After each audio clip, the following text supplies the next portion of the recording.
Bonjour, aku Chloe dan aku tinggal di kota Toulouse, Perancis. Aku mengerjakan debut novel romanku tentang sepasang kekasih yang ditakdirkan untuk bersama, terlepas dari semua rintangan yang mereka hadapi. Jika kalian suka mendengarnya, maka tinggalkan. Bu! Tersesat di dunia fiksi bodohmu lagi. Jika kalian suka mendengarnya, maka tinggalkan komentar. Itu Cedric, kakak laki-lakiku. Tapi aku meragukannya karena kami sama sekali tak punya kesamaan.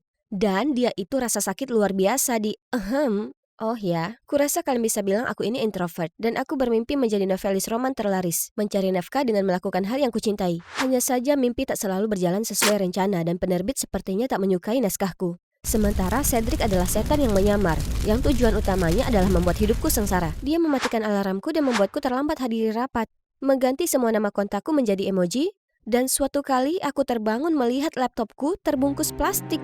Masalahnya, dia bisa lolos berperilaku tengil hanya karena dia dianggap tampan. Di mata penggemarnya, dia tak mungkin salah. Tinggal dengan Cedric merupakan ujian ketahanan.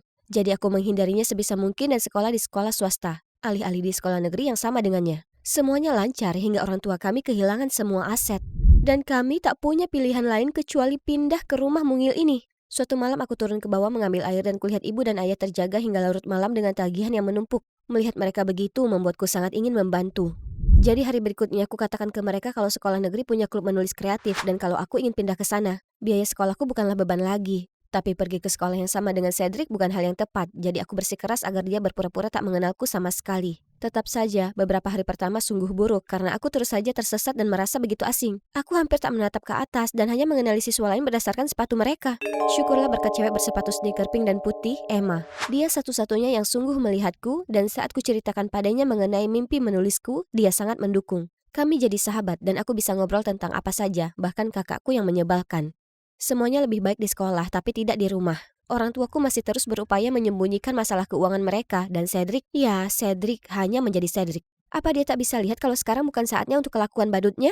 Aku membantu sebisa mungkin dengan bersih-bersih, mencuci pakaian, menyiapkan makanan, dan bahkan bekerja paruh waktu di toko roti. Sementara dia benar-benar tak melakukan apapun. Kenapa kau tak bisa berhenti main-main? Santai sis, bahkan kalau kau punya masalah, semua stres ini akan membuat rambutmu beruban. Baiklah, bertingkahlah seperti orang bodoh dan tinggal di tempat bodoh ini selamanya. Aku akan dapatkan rumah lama kita sendiri. Setelah shift yang sibuk, aku hanya ingin pulang dan langsung tidur. Tapi ketika berjalan di sepanjang trotoar, kulihat Cedric sedang melakukan pertunjukan bodoh dan berisik. Dasar gelandangan egois dan konyol. Aku harus sungguh-sungguh menahan diri, kalau tidak tinjuku sudah pasti akan mendarat di wajahnya. Aku masih punya bab terakhir untuk diselesaikan. Badanku siap untuk istirahat, tapi aku tak bisa bersantai. Tidak jika aku ingin menyelesaikannya sebelum peluncuran buku Louis Beaumont. Dia adalah penulis favoritku. Aku sudah rencanakan berbulan-bulan untuk terbang ke Nice dan serahkan naskahku padanya. Tiba-tiba, lampu mati. Guys, sepertinya PLN memutus aliran listrik kita karena tagihan yang tak terbayar itu. Astaga, kita tak bisa hidup seperti ini. Jadi ku keluarkan sejumlah uang dari balik naskah. Itu uang perjalananku ke Nice. Tapi ini lebih mendesak, jadi aku harus lakukan yang harus kulakukan. Ibu, ayah, ini ada uang, hanya untuk membantu sedikit. Hari berikutnya, Cedric menerobos masuk ke kamarku dengan senyum sombong di wajahnya. Tebak siapa yang akan pergi ke Paris? Cobalah untuk tak terlalu merindukanku ya. Apa? Tapi di mana kau mendapatkan uangmu? Ibu dan ayah dong. Coba lihat. Itu uangku? Aku tak percaya ini. Kami bahkan tak punya listrik, tapi mereka memberinya uang untuk mengacau di Paris. Aku mendorongnya keluar dari kamarku dan membanting pintu. Aku selalu berusaha sebaik mungkin untuk tak mengecewakan mereka. Tapi mereka menyukai kakakku yang pecundang dan memanjakannya sampai busuk. Semua urusan keluarga ini membuatku lelah, jadi di hari sekolah aku menceritakannya ke Emma. Hanya saat ku coba bicara padanya, dia sepertinya teralihkan dan terus hanyut dalam alunan musik. Apa kau mendengarkan? Oh, maaf, tapi irama ini sungguh keren. Lihat, dia adalah pemenang kontes. Bukankah dia luar biasa dan berbakat? Ku tengok ponselnya dan melihat. Apa? Cedric? Jadi dia pergi ke Paris untuk kontes bodoh ini? Jangan membicarakan dia, oke? Itu kakakku yang egois dan tak perhatian yang selalu kuceritakan. Jadilah penggemarnya dan kita tak bisa lagi berteman. Semuanya menjadi lebih buruk saat Cedric pulang dan benar-benar membuat hujan dengan uang hadiahnya. Chloe, lihat semua uang yang dimenangkan kakakmu. Berkat-bakatnya kita bisa kembali ke rumah kita yang lama. Kenapa semuanya terlihat begitu mudah untuk Cedric? Dia menyanyikan rap omong kosong dan menjadi selebriti. Sementara akulah yang harus relakan perjalananku, mimpiku. Paling tidak kami dapatkan rumah lama kami, tapi hari demi hari wartawan yang mengganggu ini membuatku gila. Bagaimana Anda hasilkan lirik yang bermakna? Bermakna? Semua orang tahu rap itu sebenarnya bukanlah musik. Itu cuma suara berisik penuh dengan umpatan dan cacian. Iya, jangan pedulikan dia. Dia cuma ngambek karena tak sarapan. Tak ada yang bisa lepas dari nama Cedric, bahkan di sekolah.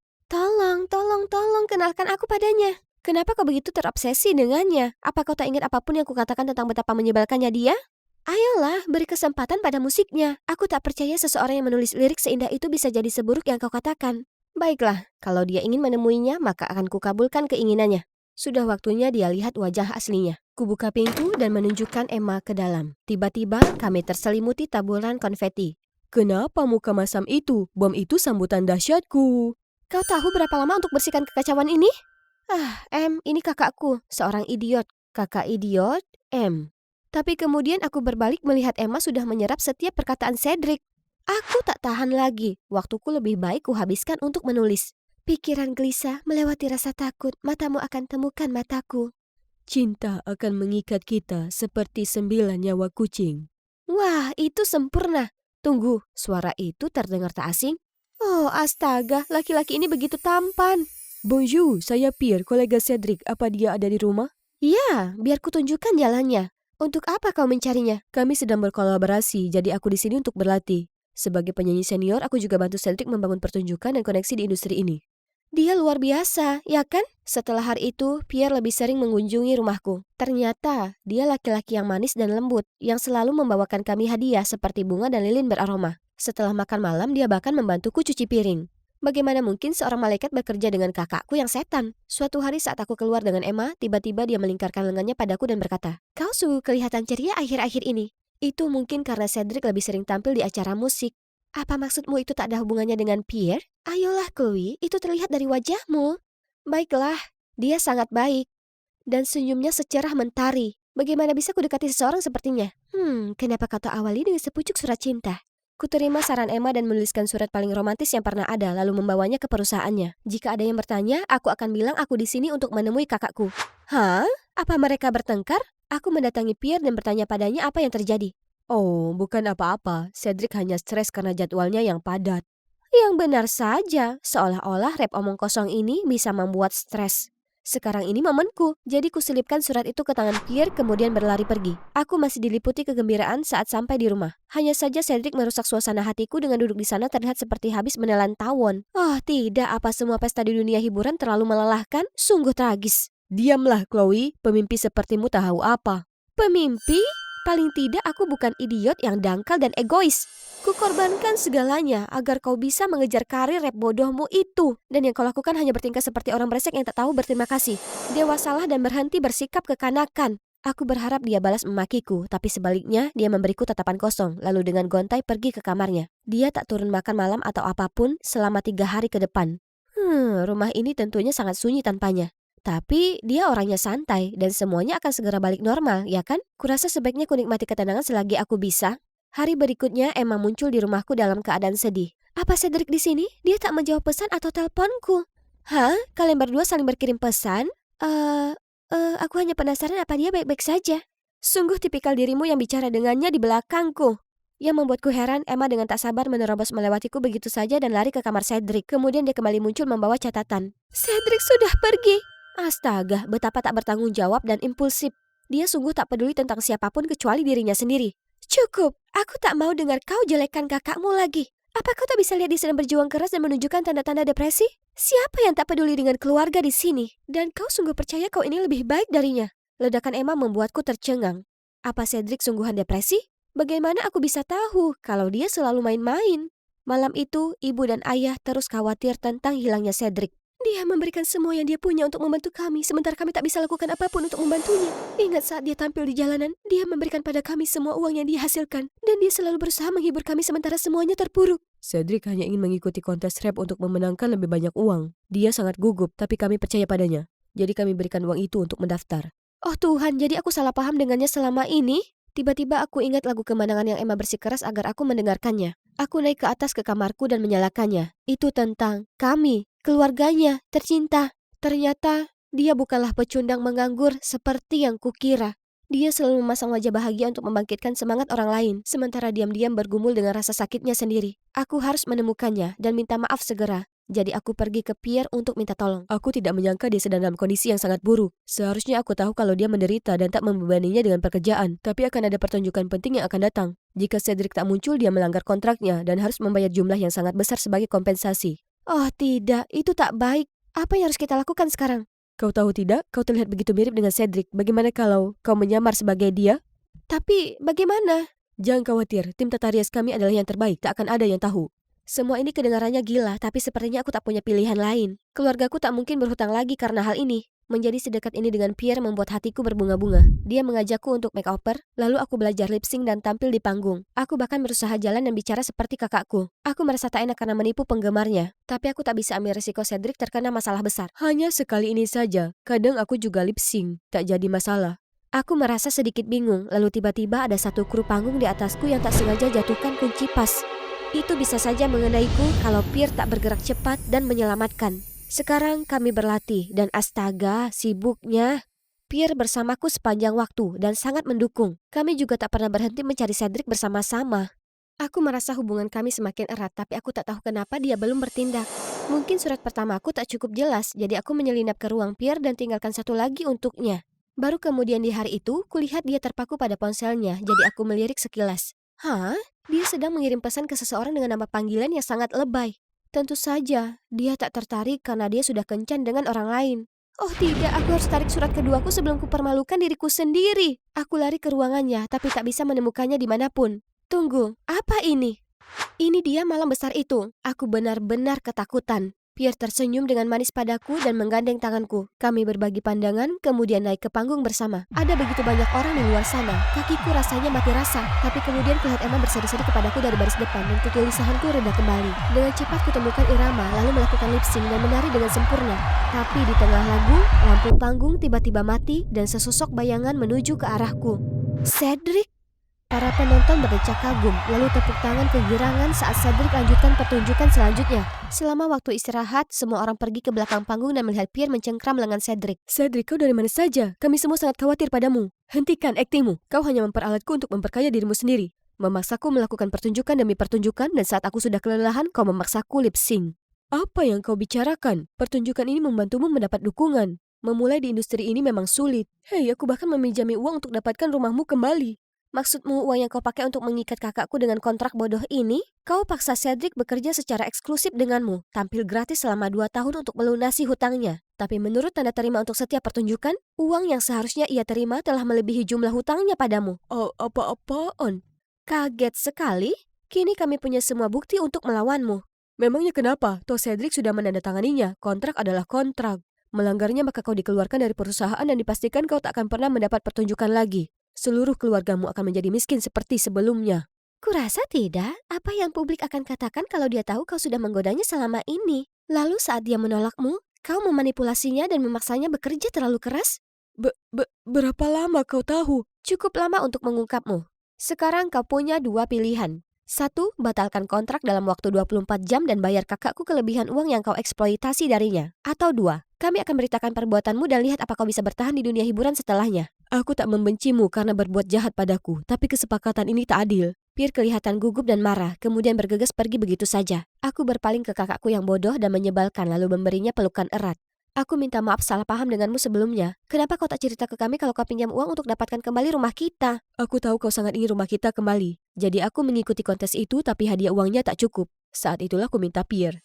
Bodohnya aku, kalau kau tak temukan kontrak dan tanda terima itu, aku masih percaya kebohongannya dan bekerja hingga kelelahan. Jadi kau menerima pesanku? Aku hendak menutup semua koneksi di dunia ini. Tapi hari itu aku merasa sangat gelisah, jadi kubuka ponselku dan melihat pesanmu. Pasti karena telepati saudara kandung. Satu lagi, Emma, kau sungguh membantuku temukan diriku lagi. Bagaimana menurutmu? Mau jadi pacar rapper superstar? Ya, aku mau. Tolong jaga seminimal mungkin hal-hal berbau mesra di depanku. Untungnya aku terselamatkan saat seorang kru panggung memanggil Cedric untuk kembali ke panggung. Kau tahu, tak mudah bagi kami para artis mendapat panggung besar. Sungguh sebesar panggung ini. Selalu ada harga yang harus kami bayar untuk kesuksesan itu. Karenanya aku selamanya berterima kasih pada keluarga dan teman-teman hebatku yang selalu mendukungku. Dan ucapan terima kasih untuk adikku yang jadi inspirasiku untuk lagu ini. Kemudian dia mulai menyanyikan rap puisiku. Iramanya dan puisinya mengalun, benar-benar membuat kerumunan penonton bersemangat. Dia ini seniman lirik yang jenius. Setelah pertunjukan, Cedric menerima sebuah video dari Pierre. Cedric, aku minta maaf karena memanfaatkanmu. Aku sangat menyukaimu dan ingin menjagamu tetap dekat. Akan kubayar hutangku padamu kemudian mengambil cuti dari dunia hiburan. Aku sungguh berharap suatu hari nanti kau bisa memaafkanku. Phew, semua drama itu begitu besar untuk ditangani seorang introvert sepertiku. Sekarang telah kunikmati waktu sendiri untuk memulihkan diri. Berkat rap Cedric, lusinan penerbit menghubungiku untuk puisiku, termasuk mereka yang sebelumnya menolakku. Astaga, apa aku salah lihat? Surat dari Louis Beaumont sendiri. Aku tak sabar bertemu dengannya langsung. Dan kalian tetaplah mengusahakan mimpimu. Mungkin ada malaikat rahasia sedang dalam perjalanan untuk membawakanmu kesempatan yang luar biasa.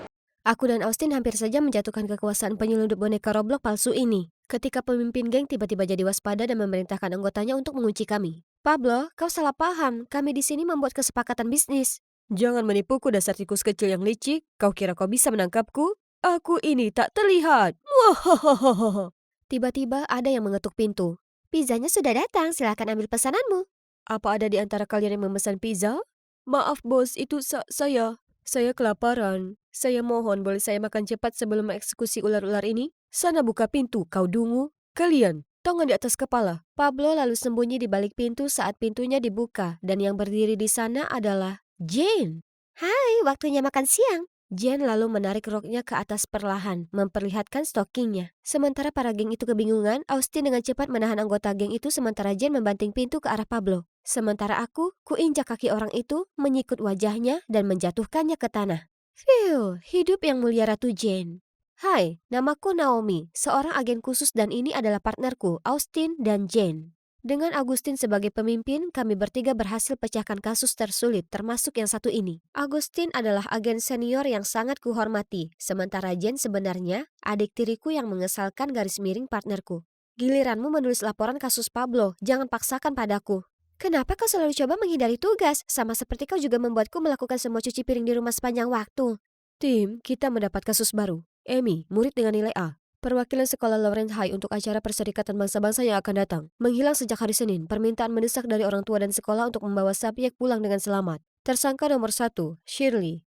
Pesaing langsung untuk gelar perwakilan sekolah. Gadis jahat yang menyamar. Jadi, mulai besok kita akan jadi murid di Lawrence High untuk menyelidikinya. Bolehkah aku bergabung grup gadis dan berteman dengan Shirley? Tak ada yang lebih mudah dalam berbagi gosip daripada berbau dengan para cewek penggosip. Oke, tapi kita juga punya Dain, saudara tiri Amy yang pendiam dan pemalu. Orang tuanya panik dan juga meminta dia untuk diawasi 24 jam seminggu. Jen, bagaimana menurutmu? Aku bisa dekati Dain dan mengawasinya? Bagus. Ingat tim, jangan bertindak sendiri dalam kondisi apapun. Sekolah Lawrence High, aku datang. Di hari pertama sekolah, dengan penyamaran sempurnaku, dengan percaya diri aku melangkah menuju ruang kelas. Penyamaran cewek jahatku ini dengan cepat menarik perhatian semua orang, termasuk cowok yang satu ini. Hei cantik, biar ku ajak kau berkeliling dan kau bisa tunjukkan padaku jalan menuju hatimu. Marco, jago olahraga di Lawrence High dengan daftar mantan pacar yang sangat panjang. Sementara, Augustine juga mengambil sebagian besar hati para gadis, termasuk Shirley, targetku. Jadi, dengan sengaja aku berjalan melewatinya, memamerkan tas Hermes 3M ku, dan... Hei kau! Yes, ambil umpannya, ikan. Kau sepertinya punya gaya berpakaian yang bagus. Mau gabung grup kami? Tentu, aku Naomi. Tak lama, Jen lewat, tentunya dengan samaran cewek kutu buku pemalu. Tunggu sebentar anak baru, apa kau pinjam pakaian nenekmu untuk sekolah? Iya kan Naomi? Kurasa begitu. Oh, itu juga membuat mataku sakit. Demi Tuhan, siapa yang pakai warna pastel di tahun 2023? Shirley dan rombongannya terkekeh-kekeh sementara Jen menatapku dengan tatapan sinis lalu bergegas pergi. Oh, tolonglah, dia tak harus tersinggung. Seharusnya justru dia berterima kasih padaku karena sekarang dia bisa dengan wajar berteman dengan Diane juga. Sejak itu, aku mulai nongkrong dengan Shirley dan teman-temannya. Mereka suka sekali bergosip yang memang tak ada gunanya. Sampai topik tentang Amy muncul. Apa kalian lihat Amy akhir-akhir ini? Amy? Amy siapa? Amy Hayward, anak yang bersaing denganmu mewakili sekolah. Oh, kontes bodoh itu. Sebenarnya aku tak peduli soal itu. Syukurlah itu sudah berakhir. Aku hanya ikut karena ayahku terus memaksa. Shirley bahkan tak ingat Amy dan juga tak ingin berkompetisi dengannya. Dan sekarang aku tahu, terkadang dia cerewet, tapi sebenarnya cukup berterus terang. Firasatku mengatakan itu bukan dia. Jadi kusampaikan pendapatku mengenai kasus ini di rapat berikutnya. Aku cukup yakin Shirley bersih.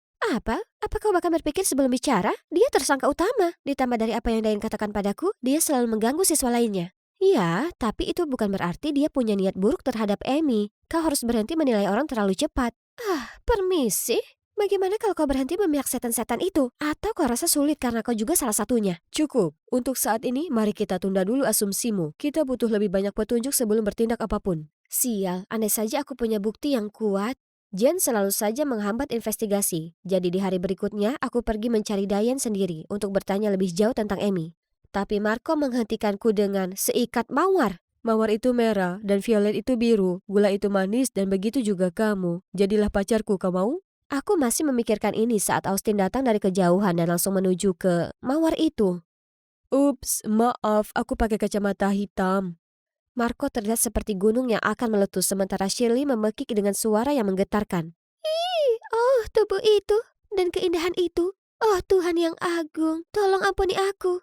Selama waktu baca bebas, Marco dan pasukannya datang berbaris mendatangi Austin untuk mengajak berkelahi. Tapi Augustin benar-benar mengacuhkan Marco yang makin membuatnya murka.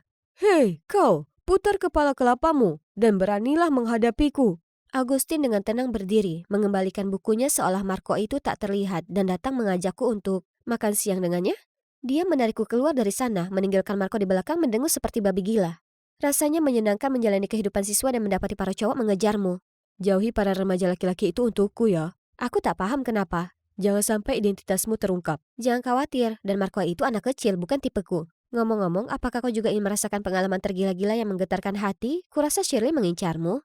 Raut di wajahnya sungguh tak ternilai. Siapa sangka kalau agen karismatik ini sebenarnya alergi pada para gadis. Selama olahraga, kulihat Shirley sengaja terpeleset dan jatuh ke arah Agustin, tapi akhirnya berakhir di lantai. Agustin lalu lari menghampiriku untuk minta bantuan saat Marco menghadangnya di tengah jalan. Dia masih menyimpan dendam pada Agustin. Marco mengumumkan perang dodgeball. Oh, anak laki-laki itu tak tahu apa yang dia lakukan. Agustin itu agen terbaik kami. Dia menghindari setiap peluru yang diarahkan padanya, apalagi bola merah biasa ini. Sebagai balasannya, Agustin memberi Marco pukulan yang menjatuhkannya ke tanah. Beruntung baginya, Dayan ada di dekatnya dan cukup baik hati untuk membantunya. Tetap saja, Marco tersenyum lebar saat melihatku dan menghampiriku untuk memberiku secari kertas. Maukah kau keluar denganku? Dasar pecundang, dia pasti sudah menaruh hati padamu, Naomi. Rumor mengatakan kalau dia mengajak Amy keluar tapi kemudian dia menghilang. Mungkin gadis malang itu tak bisa menghadapinya. Marco bertemu dengan Amy sebelum dia menghilang. Oh, sekarang dia adalah tersangka utama kami, bukan Shirley. Dengan bersemangat aku melapor Austin soal Marco. Aku punya firasat Marco tahu sesuatu mengenai kasus itu yang mungkin membawa kita ke Amy. Kurasa aku bisa pura-pura kencan dengannya. Itu terlalu berbahaya. Bagaimana kalau dia di belakang ini semua? Kau mungkin akan dapat masalah, Naomi. Tak masalah, dia sepertinya sangat tertarik denganku. Dia meminta Amy keluar dan dia menghilang tepat setelahnya. Siapa tahu apa yang bisa terjadi padamu. Tapi dia satu-satunya petunjuk yang kita punya sekarang. Shirley sudah tak masuk hitungan dan aku tahu bagaimana melindungi diriku sendiri. Kumohon. Dan ya, waktunya sudah tiba untuk mengakhiri kasus ini. Selama kencan, Marco sangat perhatian, tapi aku sangat ingin tahu apa yang terjadi pada Amy di hari itu. Jadi, ku dengar kau dan Amy berhubungan sebelumnya. Tidak, kami tak pernah bersama. Bagaimana bisa kau sangat sempurna? Apa kau ini malaikat? Ku dengar sebaliknya, rumor mengatakan kalau kau bahkan pergi keluar dengannya. Mari fokus saja pada kita, bukan begitu? Tapi aku juga ingin tahu lebih banyak tentangmu. Baiklah, kalau kau ngotot ingin tahu. Aku memang mengajaknya keluar, tapi aku tak pernah melihatnya hari itu. Adiknya malah muncul, duduk di meja yang kami pesan dan mengatakan sesuatu kalau Amy tak akan ada untuk sementara waktu. Kukira mereka ingin main-main denganku, jadi aku pergi saja. Dayan tahu Amy akan menghilang bahkan sebelum dia raib? Apa Dayan ada hubungannya dengan hal ini? Dia mungkin merupakan bagian yang sangat penting yang kami abaikan sejak awal. Aku ke kantor dan melihat Augustin gelisah. Apa kau baik-baik saja? Apa Marco lakukan sesuatu padamu? Aku tak apa. Dan aku punya berita terbesar. Aku lalu cerita ke Augustin dan Jen semuanya dan menyatakan keraguanku terhadap Dayan. Kenapa Dayan? Dia hanyalah korban yang rentan dan selalu diganggu sepanjang waktu. Dan kau tahu oleh siapa? Shirley. Dia mungkin terlihat rentan, tapi siapa yang tahu seperti apa dia di dalamnya? Dan kau ingat bagaimana dia datang untuk membantu Marco berdiri waktu itu? Sekarang setelah kupikirkan itu, dia sangat mencemaskannya. Dia jelas suka dengan Marco. Ada kemungkinan dia bisa jadi cemburu dengan saudaranya.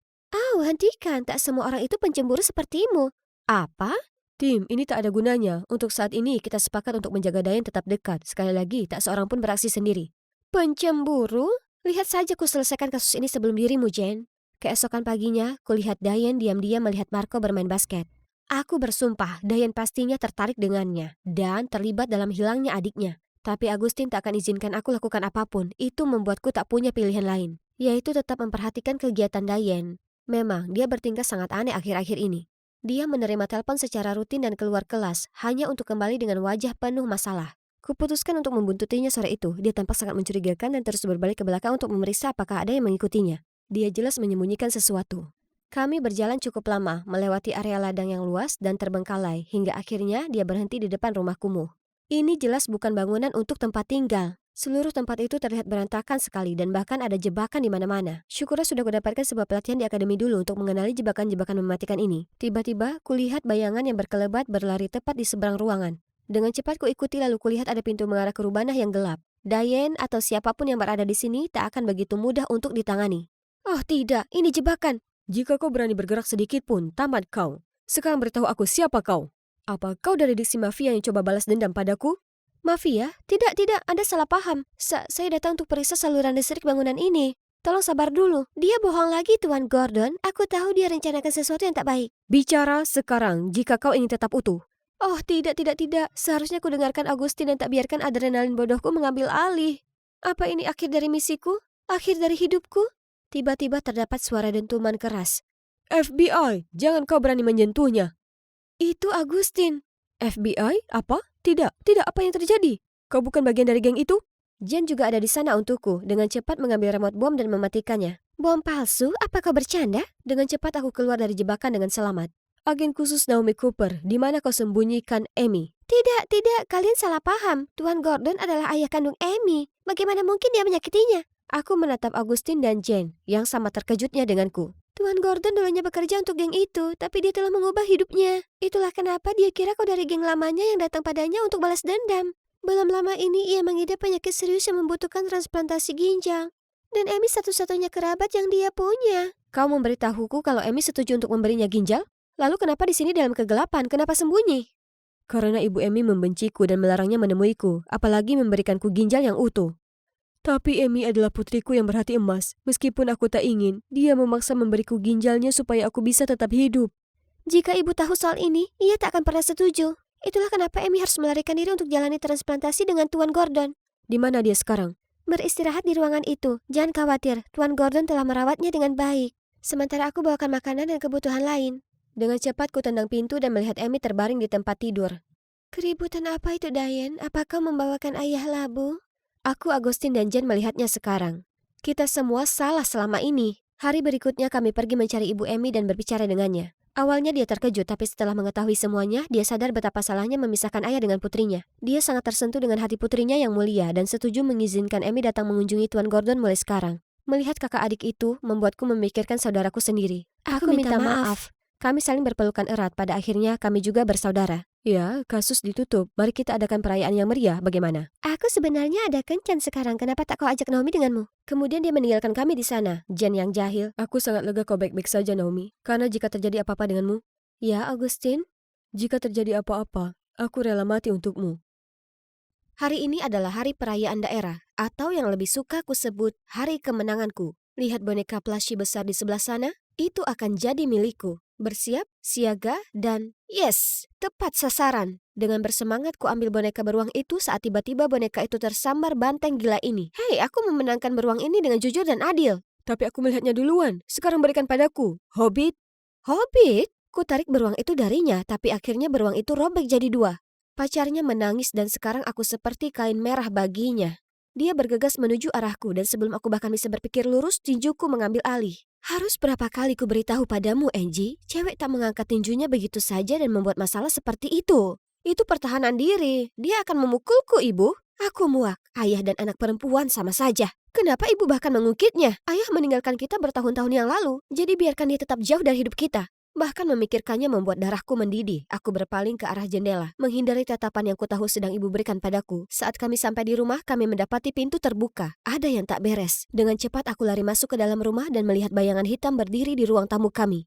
Siapa kalian? Apa yang kalian lakukan di rumahku? Semua menyambut pemimpin baru kita. Lampu tiba-tiba menyala kembali dan kulihat mereka semua menunduk padaku. Angelina, aku sudah menantikan untuk bertemu denganmu. Aku Nick Mason, tangan kanan Tuan Bruno. Ayahku mengirim Anda ke sini? Mulai hari ini, kau akan menjadi pemimpin kami dari organisasi X, mewakili dirinya. Kau pasti sedang bercanda denganku. Selama bertahun-tahun dia tak memperdulikan apakah kami hidup atau mati. Dan sekarang tiba-tiba dia ingin aku untuk mengambil alih? Dan lihat kalian semua, organisasi ini sepertinya tak ada bagus-bagusnya. Tolong jangan salah paham pada kami. Organisasi X dibentuk oleh ayahmu untuk membantu warga lokal dan berjuang untuk keadilan. Tapi keadaan berubah menjadi buruk, jadi aku khawatir dia akan dipenjara untuk sementara waktu. Dia ada di penjara? Oh, kepalaku. Berjuang untuk keadilan? Jadi kenapa dia ada di penjara sekarang? Ayahmu mengutamakan keselamatan penduduk lokal di pelabuhan. Karenanya, dia jatuh dalam perangkap musuh. Kau akan paham jika menerima keinginannya dan menjadi pemimpin kami. Walaupun aku tak suka mengakuinya, aku merindukan ayah. Ayah pernah janji akan bolos kerja dan jalan-jalan denganku di hari ulang tahunku. Tapi kemudian ia menghilang begitu saja tanpa sepatah kata pun. Dan diam selama 6 tahun, hingga saat ini. Sayang, aku punya sesuatu untukmu. Ibu memberiku surat-surat lama dan boneka beruang plushy yang kuminta dibelikan ayah. Ibu menyembunyikannya dariku selama ini. Karena dia marah pada ayahku karena selalu mempertaruhkan nyawanya untuk hal-hal yang bukan urusannya. Ternyata ayah masih peduli padaku, bahkan tanpa sepengetahuanku. Ibu, aku sudah ambil keputusan. Kuharap ibu mendukungku. Jadi, aku dan ibuku melakukan perjalanan panjang ke pelabuhan kota di mana organisasi ayahku beroperasi secara rahasia. Kami berjalan masuk ke pasar, kemudian berhenti di sebuah toko ikan yang besar. Bagaimana bisa suatu organisasi punya markas rahasia mereka di tempat yang sangat ramai? Tempat yang paling berbahaya adalah yang paling aman. Ingat itu. Aku ingat ayahku juga dulu mengatakan ini padaku saat aku masih kecil. Ini pasti ide gilanya. Nick menuntunku ke sebuah ruangan di belakang toko dan memperkenalkan markas organisasi ini. Jadi ini tempat ayahku biasa bekerja dan dia masih menyimpan topi tua yang sama setelah sekian tahun lamanya? Ayo mulai bekerja. Akhir-akhir ini banyak terjadi pencurian di kota. Tiap malam para pencuri masuk ke toko dan mencuri apa saja yang mereka bisa. Orang-orang kini panik, jadi kita harus mengatasi masalah ini secepatnya. Bukankah ini tanggung jawab polisi? Jika mereka mampu, kita tidak perlu terlibat. Itulah kenapa ayahmu mempertahankan organisasi ini. Sekarang kau harus menetap sementara. Aku telah mengatur akomodasimu dan mendaftarkanmu ke sekolah lokal. Ingat, identitasmu sangat rahasia. Selama beberapa hari ke depan, di jam 5 setiap pagi, Pamanik membangunkanku membawaku ke pelabuhan dan cerita lebih banyak tentang pencuri. Tapi dia malah ikut lelang ikan sepanjang pagi, bukannya melakukan hal penting. Jadi aku pergi ke tempat lain dan pura-pura bicara dengan para pedagang ikan mengenai perampokan di kota. Di saat itu, ada laki-laki memakai topi yang menutupi wajahnya menabrakku. Hai Bung, gelang yang bagus, tapi sudah pernah diajari minta maaf? Hei, santai saja, kau membuat keributan. Oke, mungkin aku sebaiknya bersikap seperti anak sekolah pada umumnya di sini.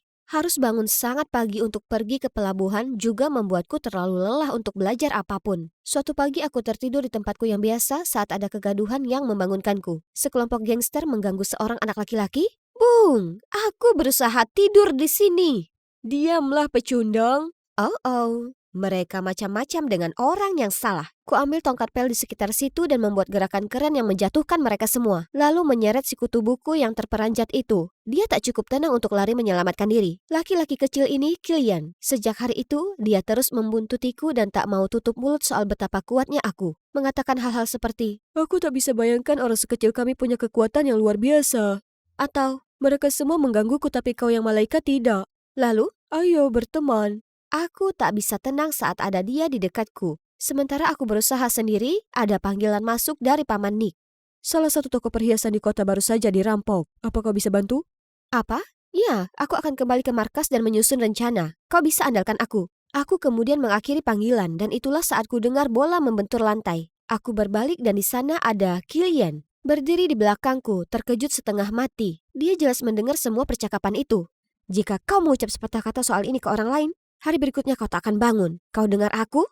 Aku bisa membantumu. Aku hafal benar kota ini. Oke, kita bisa berteman atau rekan selama kau tutup mulut. Sepulang sekolah, Kilian dan aku segera menuju lokasi kejadian. Saat berkeliling, kulihat ada benda bersinar di antara kaca yang pecah. Itu pasti dari para pencuri itu. Tapi tunggu, aku sudah pernah melihat simbol D ini di suatu tempat. Aku hendak mengambilnya saat Kilian memegang tanganku, gemeteran.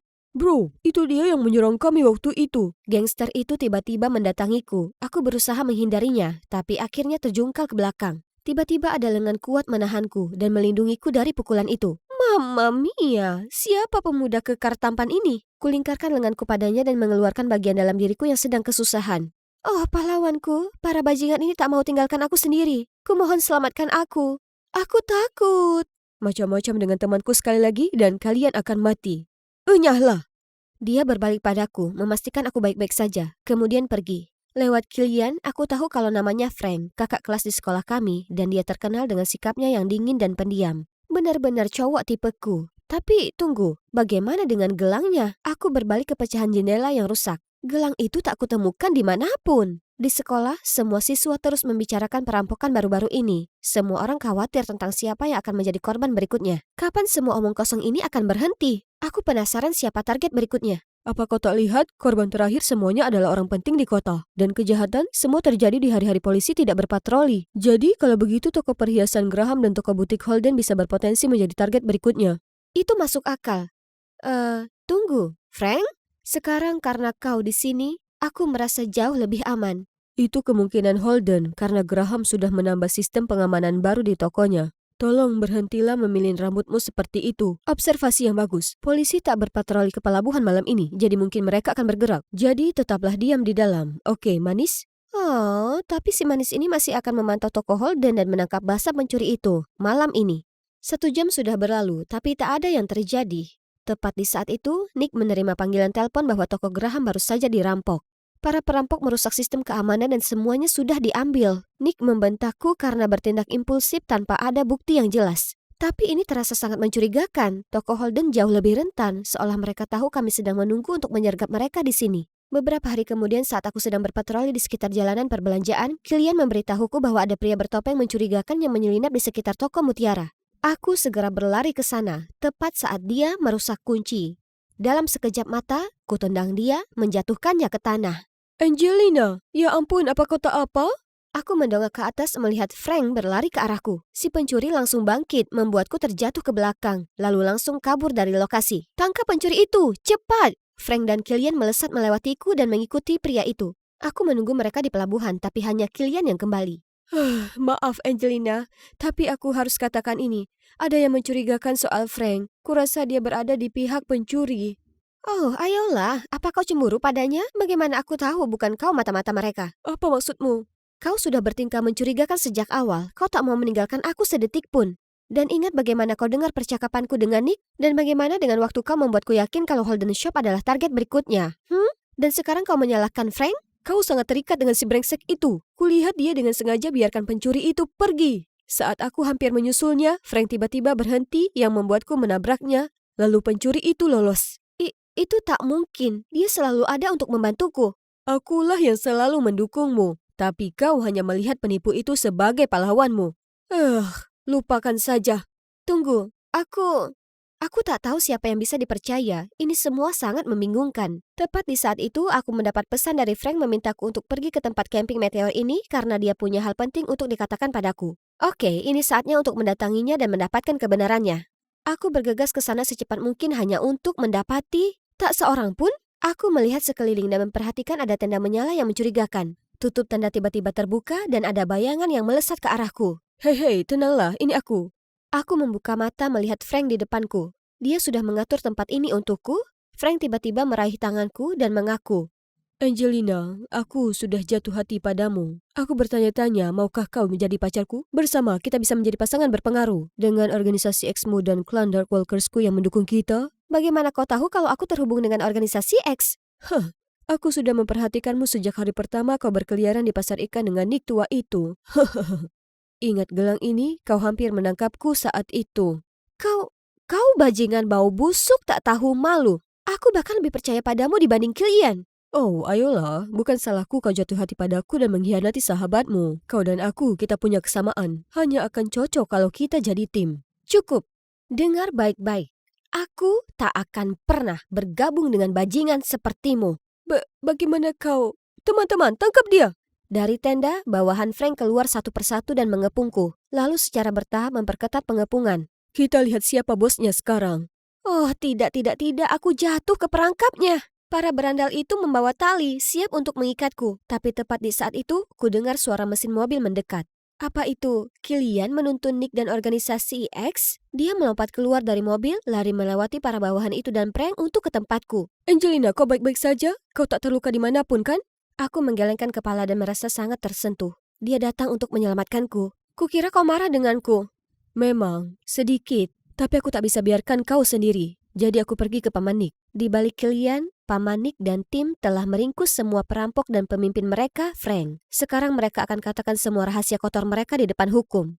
Ternyata, ayahku hendak mengekspos klan Dark Walker atas perbuatan jahat mereka saat mereka menjebaknya dengan sengaja membuatnya cedera dan menjebloskannya ke penjara. Sejak aku jadi pemimpin baru di X, Frank telah berusaha merayuku supaya dia bisa memanipulasi organisasi. Tapi akhirnya, ayahku terbukti tak bersalah dan dibebaskan. Aku dan ibu menyambutnya pulang dengan tangan terbuka. Ayah sangat menyesal karena meninggalkanmu. Ayah khawatir akan menempatkanmu dalam bahaya. Itu tak apa, Ayah. Ayah pasti juga kesulitan. Maaf karena aku butuh waktu lama sekali untuk menyadari betapa bangganya aku padamu. Aku sangat merindukanmu, Ayah. Ayah sangat terkesan dengan apa yang kami capai untuk organisasi itu. Ia bahkan putuskan untuk membiarkanku terus jadi pemimpin, sementara mendukungku dan mengajariku trik-triknya. Dan aku tahu pasti semua akan baik-baik saja, terutama dengan laki-laki ini di sampingku. Jadi aku sudah lakukan pekerjaan dengan baik untuk membuktikan diri, Lady Boss. Posisi wakil ketua sepertinya cocok denganku. Bukan begitu? Kau pantas mendapat promosi. Bagaimana kalau wakil ketua dan pacar? Hai guys, namaku Lia. Tipe cewek kutu buku dan penggemar berat es. Aktor paling berbakat, brilian, dan hebat yang pernah ada. Namun sebagai pusat perhatian, aku mengubah diriku menjadi Aubrey Fern, bintang glamor dari film terkeren saat ini. Follow me crush dengan S yang asli. Bagaimana mungkin? Ya, aku sangat beruntung. Hari itu, aku sedang berjalan dari kampus saat tiba-tiba aku merasa seseorang mengikutiku. Pria misterius ini pasti merencanakan sesuatu yang tak baik. Jadi aku mengubah ruteku melewati gang bau ini berusaha lolos darinya. Tapi dia tetap gigih dan mengejarku. Kalau begitu, kau memilih kematian. Saat dia hanya berjarak 3 meter, ku ambil keranjang sampah dan melemparnya di kepalanya. Mengambil tongkat golf di dekat situ dan mulai memukul tanpa henti. Dasar kau bajingan, kau macam-macam dengan cewek lugu tak berdaya yang salah. Stop, siapa yang kau bilang bajingan? Aku ini manajer artis, aku dari Moon Entertainment. Tunggu, Moon Entertainment? Seperti label manajemen milik S? Lalu kenapa kau tak bilang? Ternyata namanya Grayson. Dan dia tak di sini untuk suara malaikatku atau gerakan tariku yang karismatik. Tapi coba tebak. Karena wajahku. Pria ini pasti komedian. Beberapa hari yang lalu kamu memakai filter kembaran selebriti di TikTok dan hasilnya adalah Aubrey Fern, artis yang ada dalam manajemen kami, betul? Ya. Sebenarnya Moon Entertainment yang membuat filter itu. Kami mencari seseorang yang mirip Aubrey untuk menggantikannya. Oke, aku pasti memukul kepalanya terlalu keras. Sebaiknya aku segera menyingkir darinya. Tapi dia langsung menangkapku dan segera memindahkanku ke kantor pusat perusahaan. Bahkan CEO-nya sendiri datang untuk menyambutku. Mereka benar-benar serius soal aku menggantikan Aubrey. Seluruh identitasnya. Rupanya aktris itu menganggap dunia hiburan terlalu membuat stres dan memutuskan berhenti. Tapi dia adalah salah satu wajah utama perusahaan, jadi mereka tak bisa membiarkannya menghilang begitu saja. Entah dari mana, pintu terbuka dan masuklah Ace. Dia langsung menuju ke arahku, sangat perhatian, lalu dengan lembut mengusap hidungku hingga kering dengan lengan bajunya sendiri. Jadi, ini yang akan ku pacari? Aku tak sabar untuk itu. Apa? Pacaran? Itu benar, Lia. Aku sudah memberi pernyataan kalau S dan Aubrey pacaran. Orang-orang akan heboh. Sebagai Aubrey yang baru, kamu akan mendapat kesempatan langka untuk menjadi pacar S. Tentu saja hanya berpura-pura. Tapi sepertinya dia tertarik denganmu. Aku rasa aku baru saja mendapat jackpot. Ini dia Aubrey 2.0. Hari berikutnya, aku datang di salon kecantikan terkemuka untuk mendapat makeover artis. Mulai dari kilau rambutku hingga ukuran pori-poriku, semuanya harus tanpa celah. Dan kalian tak akan percaya berapa banyak baju desainer dan perhiasan yang boleh ku coba. Aku terlihat seperti $1 juta. S akan kaget saat berikutnya bertemu denganku. Kau mungkin terlihat seperti Aubrey, tapi kepribadianmu perlu dilatih. Astaga, siapa yang meludahi kopimu pagi ini? Sebaiknya kau berbenah, karena aku akan pindah ke rumahmu. Apa? Tak mau. Kau dan mulut berbisamu harus 3 meter jauhnya dariku. Atau aku panggil keamanan. Coba tebak Nona Diva. Tersebut dalam kontrak kalau manajermu alias aku harus mengawasimu sepanjang waktu, supaya kau tak membocorkan apapun yang jadi rahasia. Kau menggertak. Oh ya? Aku menatap kontrak itu, terlalu kaget untuk bicara. Kenapa ku tanda tangani tanpa membaca terlebih dahulu? Pria itu mimpi buruk. Dia bahkan pura-pura jadi siswa pertukaran pelajar Italia dan mengikutiku masuk kelas. Anehnya, semua cewek-cewek di kampus memuji aksen palsunya. Sei un porco. Aku tak tahu mana yang lebih menyedihkan, aksen Italianya atau kalian yang sungguh terpesona akan itu. Oh, cewek ini tak bisa menerima candaan. Oh, kalian tak boleh menyentuh wajahku. Kontrakku menyebut itu bernilai. Sebelum aku sempat berkata lagi, Grayson menyeretku pergi seperti boneka kain. Terlepas dari hal itu, hidup sebagai Aubrey itu luar biasa. Aku bisa muncul di banyak sekali sampul majalah, menghadiri banyak acara eksklusif, dan membintangi komedi romantis yang paling ditunggu tahun ini. Dan kalian tahu apa bagian terbaiknya? Ada es tepat berada di sisiku. Bayangkan menjadi sedekat ini dengan idolamu setiap hari. Kau bisa benar-benar jatuh hati padanya. Tapi jangan khawatir, orang-orang masih akan mengira kau cantik selama kau tahu bagaimana berpose di depan kamera. Suatu kali ku dengar Es mengatakan bahwa tipe idealnya adalah gadis dengan kulit yang sehat dan terkena sinar matahari. Jadi kupikir aku harus mencoba tanning. Tapi ketika aku sampai di lokasi syuting hari berikutnya, semua orang tertawa padaku, mengatakan aku terlihat seperti cumi setengah kering. Ini sangat memalukan. Pasti Grayson senang sekali mengolokku. Tapi sebaliknya dia bergegas meletakkan jaketnya di atas kepalaku untuk menutupiku. Kenapa kau berusaha keras demi si narsis itu? Kau tampak konyol. Kurasa dia tampak imut, hanya perlu sedikit blending. Itu Es, dia membelaku. Wajahnya yang tampan tiba-tiba jadi sangat dekat denganku. Mau pergi kencan denganku malam ini? Ya, 1.000.000 kali ya. Aku segera pulang setelah kerja, menghapus lotion tanning bodoh itu, lalu bersiap secepat kilat. Kita bertemu di restoran Privat Inn lantai 32 dari sebuah gedung mewah. Dan di sanalah Es, bintang yang bersinar paling terang di antara lampu kota menungguku. Dia bersikap sangat lembut dan manis. Kami bersenang-senang. Matanya yang indah menatapku seolah hendak mengatakan sesuatu. Sesuatu yang manis, aku bisa merasakannya. Saat kilauan datang entah dari mana menyilaukan kami. Paparazzi? Bagaimana bisa ke sini? Aubrey, apa ini benar kau di foto itu? Es, bagaimana rasanya diselingkuhi? Mereka membicarakan apa? Kemudian ada tangan kuat yang tiba-tiba mencengkeram pinggangku dan menarikku keluar dari kerumunan ramai. Itu Grayson. Aku tak pernah merasa sebahagia ini melihat wajah pemarahnya. Kami masuk ke dalam van dan Grayson menunjukkan kami artikel diriku yang mencium pria asing di sebuah resor pantai. Apa? Ini pasti editan, kita harus meluruskan ini. Es tak mendengarkan kata-kataku. Wajahnya berkedut-kedut karena marah. Apa kau tahu bagaimana ini bisa mempengaruhi karirku? Aku diselingkuhi? Itu menyedihkan sekali. Minggir, aku harus keluar. Aku tak bisa bersamamu sekarang. Dia membanting pintu, lalu bergegas pergi. Aku tak bisa berkata-kata. Aku tak pernah melihat sisi menakutkan dan kejam darinya sebelumnya. Jangan pedulikan dia, dia terkadang bisa jadi sangat menyebalkan. Akan kubelikan kau es krim lalu kita pulang, oke? Kata-kata Grayson menghiburku. Jujur, aku tersentuh dengan cowok jenis bertangan dingin tapi berhati baik ini. Grayson berusaha keras melindungiku dari reaksi publik, tapi percuma. Karena Moon Entertainment membiarkan rumor palsu itu menyebar seperti api liar. Sekarang Aubrey alias aku jadi omongan jelek di mana-mana. Wanita nakal, murahan, beberapa bahkan mengatakan aku ini noda dalam karir Es. Cukup sudah, aku tak bisa lakukan ini lagi. Aku masuk ke ruang kerja CEO, bersiap untuk menyampaikan pendapatku, tapi dia malah bersantai dengan Es. Lihat, tepat orang yang sedang kucari. Aku hendak membuat pengumuman kalau Aubrey bukanlah orang yang ada di foto itu, dan kau dan Es masih saling mencintai. Tidak, terima kasih. Aku kesini untuk berhenti. Tekanan ini terlalu berat. Sekarang tenang dulu. Mungkin perjalanan menyenangkan ke kota cinta akan membuatmu tenang, ya kan, Es? Tentu saja biarkan staf memperbaikinya sementara kita beristirahat dan mungkin untuk saling mengenal lebih dekat. Ayo, kuantar kau pulang. Terakhir kali kami bertemu, Es bertindak gila dan sekarang dia bersikap manis bagai gula. Seperti Jekyll dan Hyde. Tiba-tiba dia menghentikan mobil di tepi sungai dan menoleh ke arahku.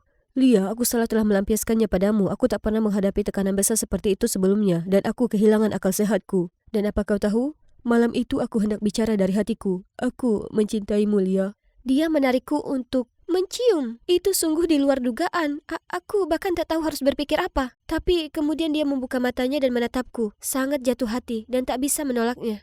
Sayang, aku tak sabar untuk berada di Paris bersamamu. Ini semua yang aku idam-idamkan. Ya kan? Malam itu, Moon Entertainment akhirnya membersihkan rumor itu. Tak hanya itu saja, fotoku dan Es berciuman menjadi tajuk utama. Bagaimana bisa mereka mendapat foto ini? Paparazzi itu sangat licik. Aku sangat bingung dan entah kenapa aku terus memikirkan tentang Grayson dan bagaimana perasaannya jika mendengar berita ini. Aku mendatangi atap dan melihatnya sedang duduk sambil merenung. Hei, apa kau belum dengar? Mereka sudah membersihkan skandalku. Ingat, itu bukan skandal mulia. Jangan biarkan Moon Entertainment memanipulasi hidupmu. Kau tak mempercayai mereka? Ya, dan aku juga tak mempercayai S juga. Ini tak ada hubungannya dengan S. Dia sekarang sungguhan jadi pacarku. Ditambah lagi, kami akan ke Paris untuk liburan romantis. Grayson menghela napas panjang. Kurasa dia hanya berusaha melindungiku dari perusahaan, tapi dia tak perlu melindungiku dari S, ya kan? Dia masih tetap pergi bersama kami ke Paris dan tetap berada di latar belakang dengan wajahnya yang sedingin batu. Aku menikmati momen ini dengan S, dan saat kami jalan-jalan bersama, sekelompok penggemar menyadari kehadirannya dan mengerubungi kami. Salah satunya bahkan menahannya, menangis seperti orang gila. Ace, apa kau tak merindukanku? Kau janji. Apa yang kau bicarakan? Tinggalkan aku sendiri. Dia mendorong gadis itu ke samping lalu keluar dari kerumunan. Aku berusaha mengikutinya tapi ada tangan yang tiba-tiba meraih tanganku. Seorang gadis yang menutupi wajahnya di balik masker dan sepasang kacamata hitam. Dia menyelipkan USB ke tanganku dan berkata, "Rahasia paling kelam S ada di dalam sini." Kau menakutiku, apa maumu? Gadis itu berusaha menjawab tapi Grayson menyela di antara kami dan menarikku pergi. Kami berlari dan terus berlari di bawah terik matahari musim semi di Paris. Kenapa momen unik ini seperti jauh lebih romantis daripada yang kualami dengan S, idolaku? Apa mungkin kalau aku jatuh hati pada Grayson? Grayson membawaku kembali ke hotel, tampak muram saat dia berbalik untuk pergi. Di saat itu, kusadari aku tak ingin dia pergi. Dia satu-satunya yang memahamiku dan membantuku jalani kehidupan ganda yang gila ini, bukan S. Dia dan kehidupan selebritinya tak cocok denganku. S lebih baik tak bersamaku yang menghalangi ketenarannya. Grayson sudah coba memperingatkanku berulang kali. Mungkin gadis bermasker tadi tahu sesuatu? Kutancapkan USB itu ke laptopku, dan sebuah video muncul di layar. Ini bukti kalau Moon Entertainment memanipulasi media selama bertahun-tahun untuk menutupi kehidupan pribadi S yang penuh skandal. Peristiwa gelap yang kami sebagai penggemar tak pernah lihat sebelumnya. Masalah dengan amarahnya, problem minumnya, skandal perselingkuhannya. Aku menggulir ke bawah dan melihat lusinan foto dengan gadis-gadis yang berbeda berciuman. Dan mereka bukan hanya sembarang gadis tapi penggemarnya sungguhan, aku kenal mereka. Lihat, ini gadis yang menangis sore ini. Dan yang ini adalah admin terkenal dari salah satu situs penggemarnya. Ini sulit dipercaya. Dia sudah mempermainkan seluruh penggemarnya untuk hal bodoh. Tepat di saat itu, ku dengar suara erangan dari balkon. Seseorang berusaha memanjat masuk ke kamarku. Tunggu, itu orang asing yang memberiku USB. Yang ku tahu dia bisa saja penguntit berbahaya. Mengingat semua bukti ini yang entah dia punya, panik ku ambil USB itu langsung lari ke kamar Grayson untuk minta bantuan. Pintunya terbuka tepat saat penguntit itu mendatangi kami. Dia menyembunyikannya di balik punggungnya dan menghadapi gadis gila bermasker itu. Jangan bergerak atau kau akan berakhir di penjara saat ini juga.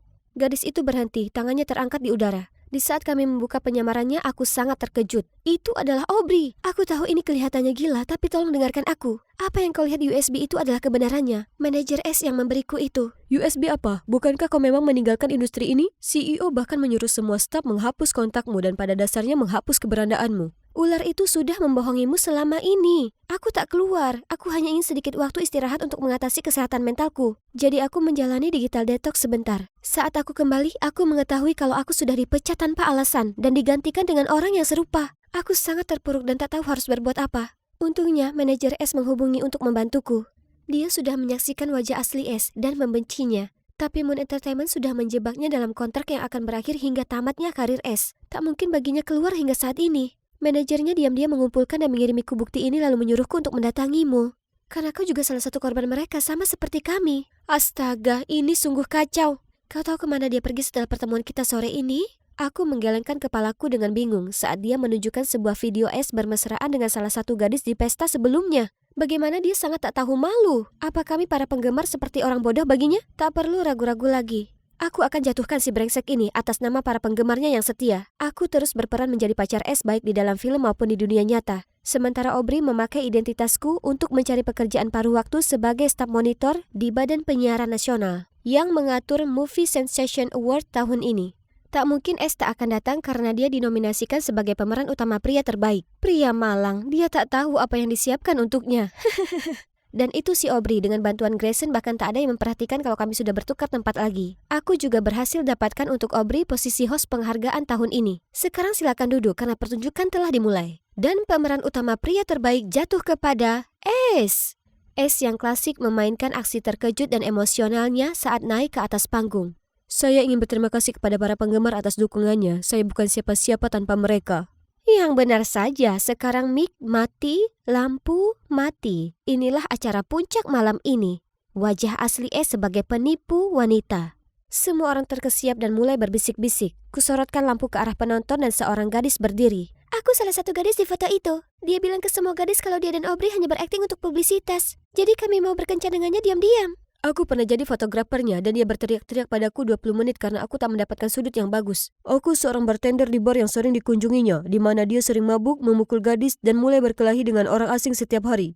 Para penonton mulai mencemooh dan melempari es. Hal terbaiknya adalah seluruh peristiwa ini disiarkan secara langsung ke seluruh dunia. Dapat dikatakan bahwa tak akan ada lagi yang akan tertipu oleh si brengsek ini, yang artinya pekerjaanku di sini selesai. Aku keluar dan melihat paparazzi dan para penggemar mengurumuni Aubrey. Ia menanganinya dengan anggun dan terlihat mudah. Pusat perhatian bukan untukku dan itu tidak masalah. Aku senang bisa kembali jadi gadis normal yang tak perlu peduli dengan opini publik. Bagian terbaiknya, aku bisa kencan dengan pacar manajer idolaku di sebelah sana. Aku punya ide makan malam rumahan lezat untuk merayakan rencana kami yang sukses. Dan juga 1 bulan hari jadi kami. Bagaimana menurut kalian? Halo Lorong, halo teman-teman sekelas. Aku Taya akhirnya kembali ke sekolah setelah 3 bulan. Ada apa? Ada apa dengan tatapan semua orang? Para cowok itu hampir terjatuh dari kursi mereka. Apa aku berubah menjadi Jenna Ortega pada liburan musim panas atau semacamnya? Oh, ternyata ada cewek baru yang berdiri di belakangku. Apakah kamu murid baru? Biar ku ajak kau berkeliling. Oh, teman-teman, bukankah mereka melupakan sesuatu? Pacar mereka yang sekarang? Yang mana mereka bisa pacaran semua karena aku. Pokoknya, aku Taya, alias penguntit. Penguasa segala informasi di sekolah. Cukup beri aku nama lengkap dan sebagian nuansaku kalian, dan aku bisa menggali informasi orang yang kalian suka. Para idiot ini hanya membuat pacar mereka terkesan karena bakatku yang luar biasa. Dan sekarang mereka semua menyukai si Mira ini. Apa mereka tidak punya rasa malu? Berbeda denganku, begitu aku menyukai seseorang, mataku tidak akan kemana-mana. Satu-satunya pria di hatiku adalah Colin. Dia sangat manis. Dia memiliki lingkaran cahaya yang bersinar ketika dia bermain basket. Dan yang paling penting, dia sangat tampan. Tapi aku belum memberitahunya bagaimana perasaanku. Karena seperti yang bisa kalian lihat, dia tidak kekurangan penggemar. Dan sepertinya tidak ada yang membuatnya terkesan. Jadi aku masih mencoba mencari cara terbaik untuk menarik perhatiannya. Kegembiraanku sehari-hari adalah dengan diam-diam mengamatinya dari jauh. Tapi tunggu, apa yang terjadi dengan mobilnya? Ada apa dengan coretan konyol itu? Finn, si pembuat onar dan antek-anteknya berdiri di dekatnya sambil menertawakan Colinku. Para anak nakal terkenal itu entah kenapa tampaknya berhasil menyiksa Cole yang malang. Jadi sekarang kamu seorang pengacau ya, Finn? Lihat siapa yang berbicara. Oh, begitu. Kapten tim yang baru? Finn melemparkan kaleng semprotan ke arah Cole lalu pergi. Kenapa Colin tidak melakukan apapun? Mungkin dia tidak ingin menjadi orang bodoh seperti itu? Kalau begitu biarkan aku yang menangani ini. Aku tahu persis apa kelemahannya. Beberapa hari kemudian, aku diam-diam menaruh sebuah kotak kecil di loker Finn dan menyaksikan antek-anteknya dengan penuh semangat melongo melihatnya. Mereka pun pasti takjub karena lelaki besar mereka akhirnya mendapatkan waktu pengakuan cinta ya. Finn dengan sombong membuka kotak itu, tapi kemudian ketakutan dan melemparkannya ke udara. Kecoa itu melarikan diri dan merajalela melintasi lorong. Benar-benar kacau total. Dasar sekelompok pengecut. Oh, dia akhirnya menemukan catatan yang aku lampirkan. Finn marah dan berteriak bahwa dia akan menemukan penghasutnya. Aku dapat melihat Colin keluar dari kerumunan. Andai saja dia tahu apa yang aku lakukan untuknya, dia pasti akan sangat terkesan. Tapi, tidak. Finn tidak menghiraukan peringatanku dan terus mengganggu Colin. Aku tidak bisa membiarkan dia lolos begitu saja. Gremlin itu perlu belajar beberapa pelajaran serius. Finn selalu pulang larut malam sepulang sekolah untuk menyelinap ke teras dan berlatih skateboard. Jadi, aku berencana untuk membuatnya terjebak di dalam lift. Dia akan terjebak di sana setidaknya 1 jam. Waktu yang cukup bagi pembuat onar itu untuk membaca surat peringatan kedua ini dan meminta maaf atas perbuatannya. Itu dia. Waktunya pergi. Aku menundukkan kepalaku dengan perlahan keluar dari lift ketika tiba-tiba Finn meraih pergelanganku dan menarikku kembali. Sampai kapan kamu akan bermain si cantik menyelamatkan pahlawannya? Bagaimana dia bisa tahu? Ternyata, anak buah Finn kebetulan melihat sekumpulan foto Colin berhiaskan hati di lokerku. Dan mereka bahkan menemukan daftar kelemahan Finn di tasku. Hanya seekor anak anjing lucu yang bisa membuatnya berteriak seperti gadis kecil? Tiba-tiba, lift berhenti. Oh tidak, aku tidak bermaksud menjebak diriku di sini seperti ini, dengan bajingan ini. Kamu yang melakukan ini ya kan? Kamu sudah keterlaluan. Begini saja, jadilah pelayanku selama sebulan dan aku akan melepaskanmu.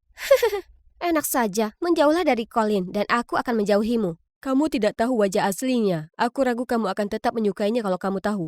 Bagaimanapun, aku mendengar bahwa kepala sekolah sangat ingin mendapatkan pelaku penyebar kecoa. Pilihanmu, apakah kamu ingin menghadapi kepala sekolah atau aku? Dia menangkapku. Tapi apa yang orang Finn ini ketahui tentang Colin yang tidak ku ketahui? Oke, cuma 1 bulan, dan jangan berpikir menjadi bosku akan mudah. Bagus. Kalau begitu aku sudah punya pesanan pertama untukmu. Jadi, aku harus bernyanyi dan menari untuk menghiburnya sampai seseorang datang menyelamatkan kami. Pada hari-hari berikutnya, si Finn yang suka memerintah terus mengirimiku tugas bodoh dan menegurku atas segala hal. Tak dapat dipungkiri kalau orang ini adalah seorang pelukis yang berbakat. Hanya saja sayang sekali dengan kepribadiannya yang buruk.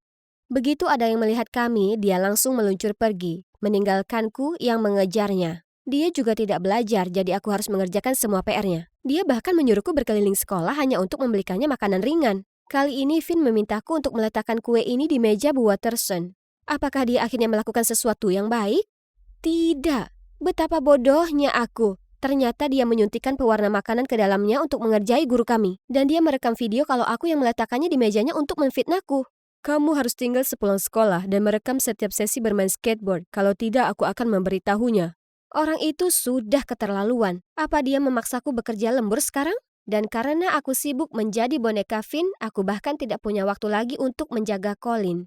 Aku sudah mencoba beberapa kali menanyakan kenapa dia begitu membenci Colin, tapi setiap aku menyebutkannya, dia jadi cemas. Dan ada satu hal lagi yang membuatku penasaran, ada sesuatu yang terjadi pada kaki Finn. Hei, apakah kaki kirimu sakit? Tidak apa-apa, jangan bertingkah seolah kita sudah dekat. Kenapa kamu harus begitu sensitif? Pantas saja tidak ada yang menyukaimu. Oh, tolong, disukai oleh orang sepertimu akan menjadi mimpi buruk. Satu-satunya gadis setingkatku di tempat ini adalah Mira. Dia manis dan lembut. Lagi pula, dia baru saja pindah ke sini dan sudah mendirikan klub seni. Dia tidak bisa membandingkan Putri Duyung kecil dengan Putri Merida. Pada dasarnya, kami berbeda. Kudengar kaulah yang mengetahui segalanya di sekolah, kan? Cari tahu tentang dia untukku, ini mungkin misi terakhirmu. Untuk apa? Apakah kamu akan membuat dia mendapat masalah juga? Ini membuktikan bahwa orang yang sok tahu sepertimu tidak tahu apa-apa tentangku. Sepertinya kamu juga tidak memahami Colin sama sekali. Berikan saja ini pada Mira. Ingatlah untuk melakukannya di tempat sepi agar dia tidak merasa canggung. Oh, dia bahkan menarik kartunya sendiri. Sisi pemberontak Finn ini benar-benar mengejutkanku. Tapi kalau dipikir-pikir, kalau Finn terlalu sibuk dengan cinta, dia tidak akan menyiksaku lagi. Di bawah instruksi Finn, aku pergi ke sekolah keesokan harinya untuk mencari inspirasinya. Begitu aku melihat Mira, aku langsung mengejarnya. Tapi, apakah dia sedang berbicara dengan Colin? Kenapa mereka terlihat sangat licik? Aku tidak mengerti. Kenapa kamu ingin menyembunyikan ini? Aku baru saja pindah ke sini. Aku tidak ingin para penggemarmu menggangguku. Jadi di depan orang lain anggap saja kita orang asing. Oke? Baiklah, sampai jumpa sepulang sekolah. Aku akan menjemputmu. Oke, sampai jumpa sayang. Apa itu tadi? Apakah mereka pacaran? Ini sama sekali bukan kabar baik. Tepat pada saat itu, Finn datang bertanya kepadaku. Kenapa kau tidak memberikan kartu itu padanya? Apa yang terjadi? Lalu aku memberitahu Finn apa yang baru saja aku lihat. Colin menawarkan diri untuk menjemputnya sepulang sekolah, lalu Mira malah memanggilnya sayang.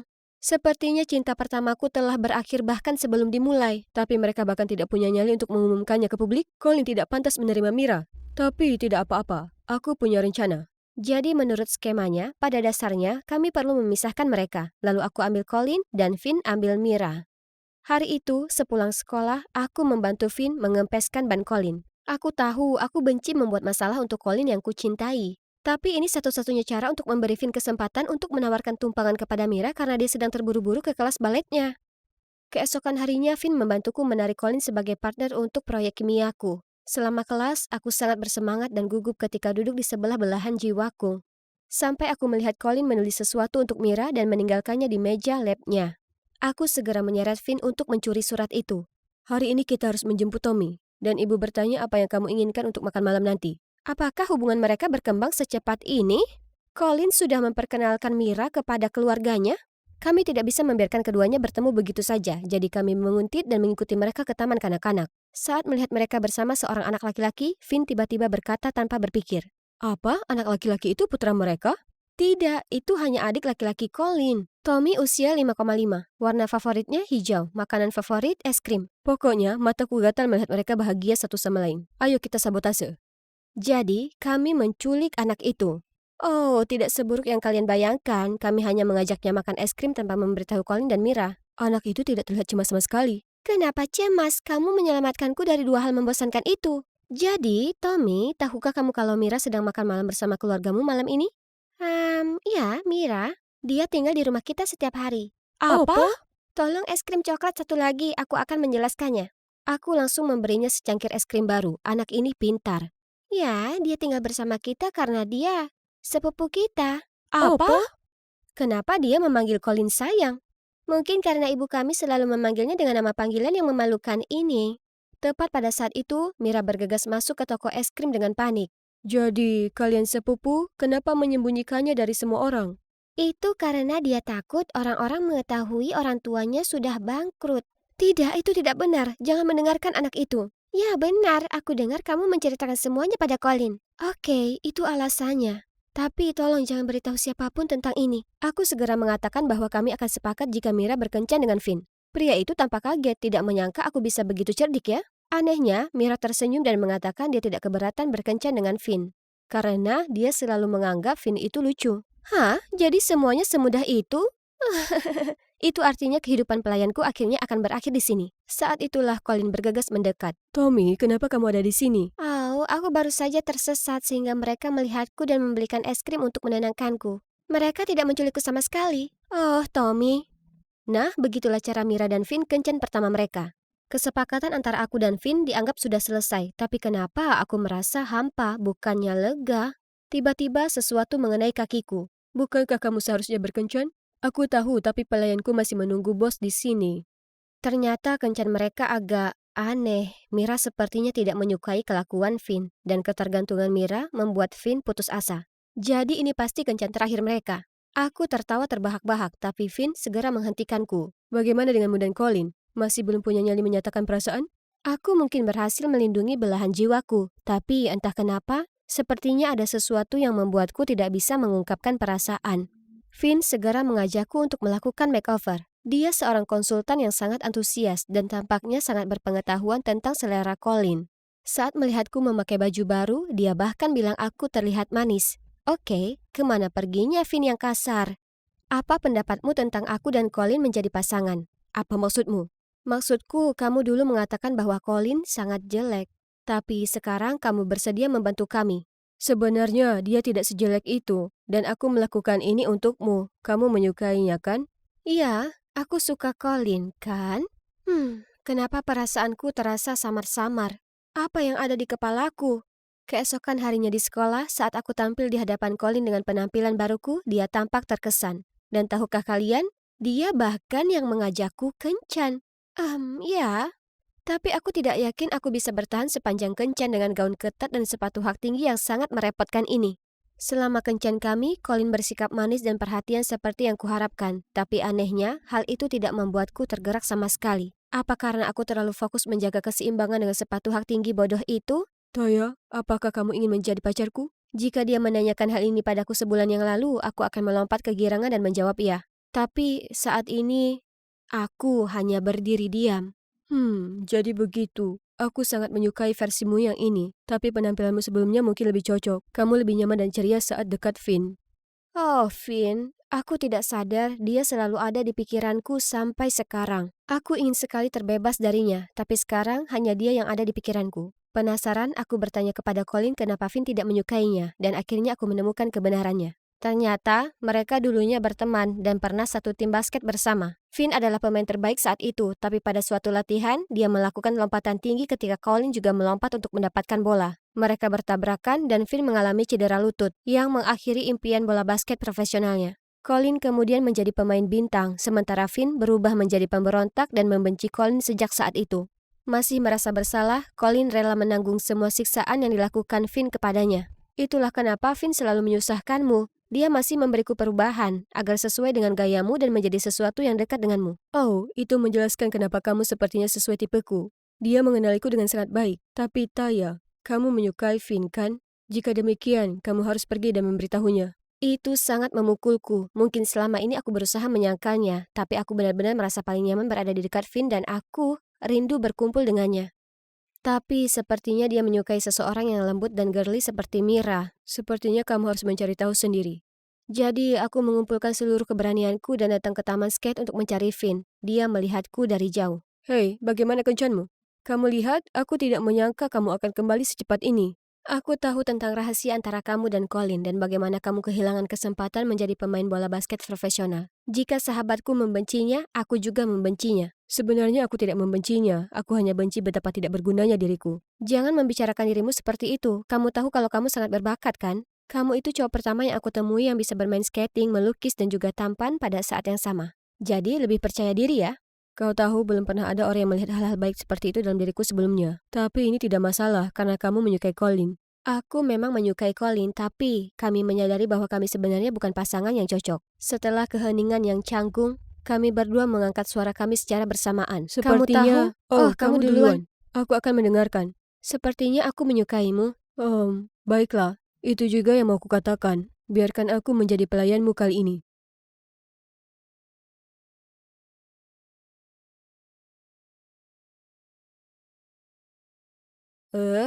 Siapa yang menelpon jam segini? Olah, kakakmu akan menikah akhir pekan ini. Jadwalkan untuk datang. Saudariku Rowan akan mengadakan apa sekarang? Dia belum pernah berkencan dan baru berusia 19 tahun. Apa kau masih mendengarkan, Orla? Tentu saja kau sudah punya pacar sekarang, jadi ajaklah dia. Pacar? Ya, benar. Seolah aku tak sibuk dengan sekolah akhir-akhir ini. Tak peduli apapun yang kulakukan, di mata ibu aku selalu jadi anak pemalas yang sering berpesta dengan laki-laki. Sementara Rowan anak penurut dan pekerja keras. Kau tahu, orang tuaku sudah lama bercerai, jadi aku tinggal bersama ayahku di Atlanta dan ibu serta kakakku Rowan tinggal di pinggiran kota Denver bersama nenek. Sudah lama sekali aku tak bertemu dengannya, jadi aku tak keberatan untuk mengunjunginya kali ini. Hanya saja, di mana aku bisa menemukan pria dalam waktu singkat ini? Kampung halaman tercinta sudah lama sekali. Oh, ada Paul. Maaf membuatmu menunggu. Ayo pergi, cantik. Perkenalkan pacarku, seorang mahasiswa lokal yang kutemukan di internet. Meskipun kami dalam urusan bisnis, lihatlah dia. Tampan, gagah, dan sopan. Aku beruntung sekali. Saat kami tiba di rumah, aku melihat nenek sedang menunggu di luar dengan seorang pria yang berpakaian santai. Oh, dia pasti calon iparku. Aku berlari untuk memeluk nenek. Rowan, kau sudah pulang? Mata sudah menunggumu. Wah, lihatlah pasangan kita yang dibuat di surga. Apakah dia mengira aku adalah Rowan? Aku hendak mengoreksinya ketika tiba-tiba pria itu menarikku mendekat dan berkata, Kita memang pasangan serasi, bukan begitu sayang? "Maaf?" Di mana dia meletakkan tangannya? Dan apakah penglihatannya sama buruknya dengan nenek yang mengira aku adalah Rowan? Tepat pada saat itu Rowan melangkah maju, tapi anehnya dia hanya tersenyum pada kami dan kemudian bergandengan tangan dengan Paul. Dan ini adalah pacarku, nenek. Apakah kami terlihat serasi? Ada apa dengan semua orang? Apakah aku masuk ke dalam alam semesta paralel atau semacamnya? Tiba-tiba, Rowan menyeretku ke seberang taman. Lalu dia bercerita bagaimana nenek didiagnosis menderita Alzheimer, yang telah berkembang begitu cepat belakangan ini. Artinya kadang-kadang dia lupa, dan di lain waktu dia ingat mengacaukan semua orang dan segalanya. Karena tidak ingin membuat sedih atau bingung, ibu dan kakakku memutuskan untuk bertindak sesuai dengan ingatan nenek, termasuk pernikahan ini. Tentu saja, pria bernama Mata itu bukanlah tunangan kakakku yang sebenarnya, hanya teman dekat sekelas. Tapi sekarang dia bingung pada kita berdua, jadi peran utama dalam drama pernikahan ini milikmu sekarang. Ingatan nenek semakin memburuk. Iya, itu menyebalkan, tapi apakah pernikahan palsu itu perlu? Membayangkan berpasangan dengan pria kasar bernama Mata itu membuatku muak. Tidak mungkin. Dengarkan kakakmu, nak, semua orang melakukannya untuk nenek. Apa dia baru saja memanggilku nak? Oke, cukup sudah. Laki-laki ini harus tahu diri. Tapi sebelum aku melabraknya, kedua orang tuaku muncul dan mulai memberiku ceramah. Terserah. Aku tetap pada pendirianku. Pura-pura menikah itu konyol. Senang sekarang, gadis kecil ayah bertingkah manja lagi. Kumohon aku membesarkannya dengan baik. Dan kau, jika kau sudah merawat ibumu dengan lebih baik, dia tak akan seperti itu. Belum lagi. Mereka hanya bertemu satu sama lain setiap beberapa tahun sekali, tapi pertengkaran selalu terjadi hampir seketika. Apa yang terjadi? Kalian berdua tidak pernah bertengkar. Ada apa? Saat melihat nenek, tiba-tiba ibu dan ayah berubah 180 derajat. Beberapa saat yang lalu mereka saling berteriak satu sama lain, tapi sekarang mereka tersenyum dan mesra. Sungguh konyol. Tapi, apa nenek benar-benar tidak ingat bahwa orang tuaku sudah bercerai? Kondisinya tampak seburuk yang mereka katakan. Ini berarti aku tak punya pilihan selain mengikuti rencana mereka untuk membuatnya bahagia. Namun, aku bukan aktor profesional. Terus berimprovisasi menurut ingatan nenek tidaklah mudah. terutama saat aku harus beradu akting dengan si mata yang menyebalkan. Kepalaku terlalu penuh dengan pikiran dan tak bisa tidur nyenyak, jadi aku bangun lebih awal dan berjalan-jalan di taman. Entah dari mana, mata berlari ke arahku dan meraih tanganku. Apa semalam tidurmu nyenyak, sayang? Hah? Untuk siapa dia berakting? Di taman yang kosong ini? Atau ini hanya alasan untuk menyentuhku? Aku melepas paksa tanganku dari tangannya, tapi kemudian dia berani berbisik di telingaku. Shh, nenek sedang mengawasi kita dari atas. Benar-benar menyebalkan. Sementara itu Rowan mengatakan ingin menyenangkan nenek, tapi sebenarnya ia bahkan tidak sedikit pun bersikap kooperatif.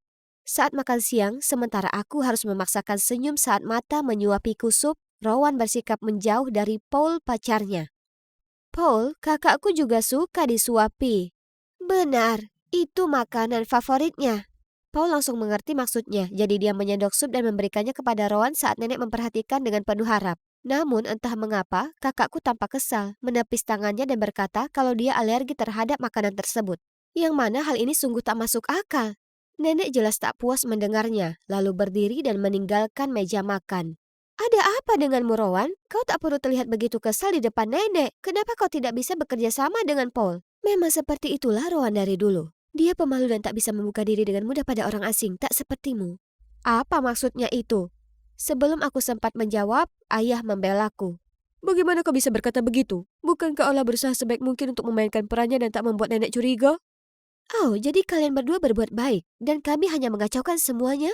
Mereka lagi-lagi bertengkar. Biasanya Rowan dan aku hanya berdiri di sana dan menonton. Karena hanya nenek kami yang bisa menghentikan pertengkaran mereka dan kali ini tidak terkecuali. Begitu mereka melihat nenek, kedua orang tuaku langsung berbalik dan saling bergandengan tangan. Mata juga sama cepatnya. Ia meraih lenganku dan lengan nenek lalu mengajak kami jalan-jalan. Hei, siapa kau? Kenapa kau sangat ramah pada kami? Ya ampun, baru beberapa detik yang lalu dan ingatannya tentang Mata sudah lenyap. Aku langsung bilang kalau aku dan Mata kuliah di kampus yang sama dan dia mengunjungiku. Aku pikir itu sudah cukup, tapi tidak. Berbicara tentang kampus, dia langsung bertanya mengapa kami ada di rumah saat seharusnya kami berada di kampus. Seluruh keluargaku terdiam mendengar reaksinya. Orang tuaku menyebutkan tentang pernikahan untuk melihat apakah dia ingat sesuatu. Tapi dia langsung marah. Bagaimana bisa kalian bicara soal pernikahan saat kedua cucuku masih usia sekolah? Apa kalian berdua sudah gila? Jadi keesokan paginya, aku harus pergi ke kampus bersama Rowan. Namun yang menjadi masalah adalah kami harus naik sepeda kecil berwarna merah muda ini bersama-sama sesuai perintah nenek. Ini memalukan, tapi bagaimana kami bisa menolaknya? Dia hanya mengingat kenangan lama. Jadi, aku berkeliaran di sekitar sini sepanjang hari menunggu Mata dan Rowan menyelesaikan kuliah mereka. Tiba-tiba aku melihat Paul bersama beberapa gadis. Hei, apa yang kau lakukan di sini? Oh, Allah. Aku cuma memberi arahan kepada para mahasiswa baru ini. Sebenarnya, aku sedang menunggu untuk menjemput kakakmu. Wow, sepertinya Paul benar-benar naksir Rowan. Aku harus memberitahu kakakku yang pemalu itu untuk memanfaatkan kesempatan ini. Aku mengajak Paul ke ruang kuliah tepat saat kelas selesai, lalu mendorong Rowan ke arahnya, mengucapkan selamat bersenang-senang, dan segera menarik Mata untuk memberi ruang bagi pasangan itu. Akhirnya, aku bisa pulang ke rumah. Tapi, saat kami sampai di gerbang kampus, kami melihat ayah membantu nenek menuju ke sini. Melihat wajahku yang pucat, ayah segera menjelaskan bahwa nenek mengira hari ini adalah hari pertamaku masuk kuliah. Jadi dia bersikeras untuk menjemput kami. Ya ampun, sudah cukup buruk datang ke sini dengan sepeda merah muda kecil. Aku menolak keras untuk dijemput ayah dan nenek. Aku bukan anak TK. Aku ditugaskan untuk membersihkan lapangan sepak bola. Giliranku bertugas hari ini. Jangan tunggu aku. Oh, begitu. Santai saja, aku akan melihat-lihat sebentar. Aku menatap Mata berharap dia punya ide untuk mengeluarkanku dari situasi ini. Tapi dia hanya menyeringai dan mengambil sapu dariku. Ayo kita bersihkan tempat ini. Aku hanya akan pura-pura membersihkan sedikit. Tapi ternyata nenek adalah pengawas paling jeli yang pernah ada. Oh lah, ada sampah di sana. Lihat lebih dekat sayang, ada daun kering di pojokan. Lalu, kau harus mengelap noda-noda ini dengan kain basah. Begitu dia pergi, aku berbaring di lapangan, terengah-engah karena kelelahan. Apa kau tidak lelah? Ya ampun, aku sudah kehabisan tenaga. Tak bisa membayangkan jika itu terjadi padaku saat seusia nenek. Kasihan dia. Menakutkan sekali kalau suatu hari nanti lupa dengan keluarga. Kelahiran, penuaan, penyakit, kematian, ini adalah hal-hal yang tidak bisa kita ubah. Tapi satu hal yang bisa kita lakukan adalah menghargai setiap momen bersama orang-orang yang kita cintai karena saat-saat ini sangat istimewa. Aku sangat salah ketika pada awalnya aku menganggap Mata sebagai orang yang tidak sopan dan menyebalkan. Pemikirannya yang mendalam membuatku merasa cukup nyaman untuk mencurahkan isi hatiku tentang keluargaku. Mengapa orang tuaku bercerai, mengapa aku tak mengunjungi nenek sesering yang seharusnya, dan semua pertengkaran dengan saudara perempuanku, Rowan. Kami berbicara banyak hal dan rasanya seperti sudah saling mengenal lama. Malam itu aku terus berbalik, berguling dan tak bisa berhenti memikirkan bagaimana Mata dengan rajin membantuku bersih-bersih. Tentang percakapan kami di sore hari, dan cara dia membantuku berdiri. Oh, apa yang salah denganku? Tak bisa dipungkiri bahwa sisi ini dari dirinya sangat menarik. Tapi ada satu masalah, saat kami akan pergi dia berkata padaku, Sampai jumpa besok, Rowan. "Ya, Rowan." Bagaimana dia bisa? Apa karena semua tindakan di depan nenekku membuatnya bingung? Atau karena dia selalu ada di pikirannya? Sudahlah, itu bukan urusanku. Hari berikutnya aku bosan berjalan-jalan di kampus, jadi aku pergi ke kelas bersama Rowan dan Mata. Rowan benar, mereka tampak sangat dekat. Selama pelajaran, keduanya mendengarkan dosen dengan penuh perhatian, kemudian berdiskusi satu sama lain. Mata juga dengan sabar menjelaskan bagian yang tak dimengerti oleh Rowan. Kita makan apa siang nanti? Apa yang enak di kantin? Kau akan mengambil mata kuliah ini juga tahun depan, jadi fokuslah. Kemudian mereka melanjutkan diskusi, seolah-olah aku tak terlihat. Sungguh membuat frustrasi. Hei, apa kau cemburu? Jangan, kita cuma teman. Kenapa dia berkata begitu? Cemburu? Itu konyol. Masih cemberut? Bagaimana kalau kita pergi ke bioskop malam ini? Aku akan membantu kalian berdua. Dan disinilah kita. Sesuai rencana, aku akan duduk di sebelah Mata, sementara Rowan akan bersama Paul. Terdengar bagus? Namun, ketika Rowan hendak duduk di sebelah Paul, Mata langsung mengambil tempat duduk itu. Jadi, dia tidak ingin duduk di sebelahku atau dia tidak ingin Rowan bersama Paul? Apapun alasannya, dia jelas tidak punya perasaan padaku.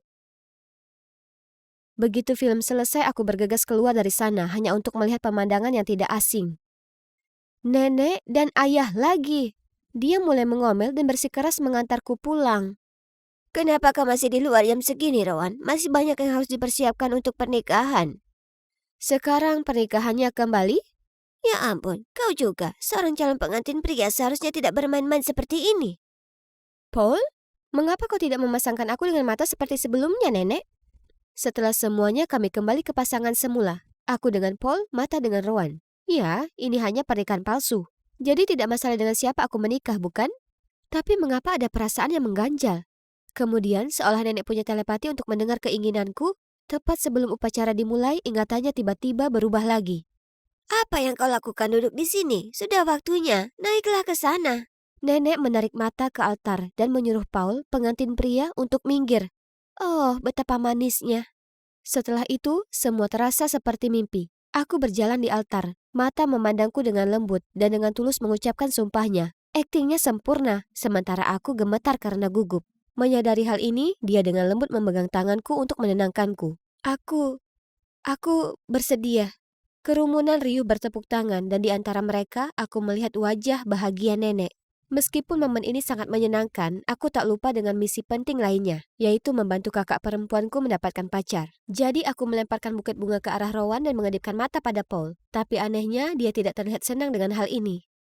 Malam itu setelah semua tamu pulang, aku mencari Mata. Jujur, aku sangat ingin tahu apakah dia merasakan hal yang sama denganku. Dia ada di sana, tapi mengapa terlihat begitu gelisah?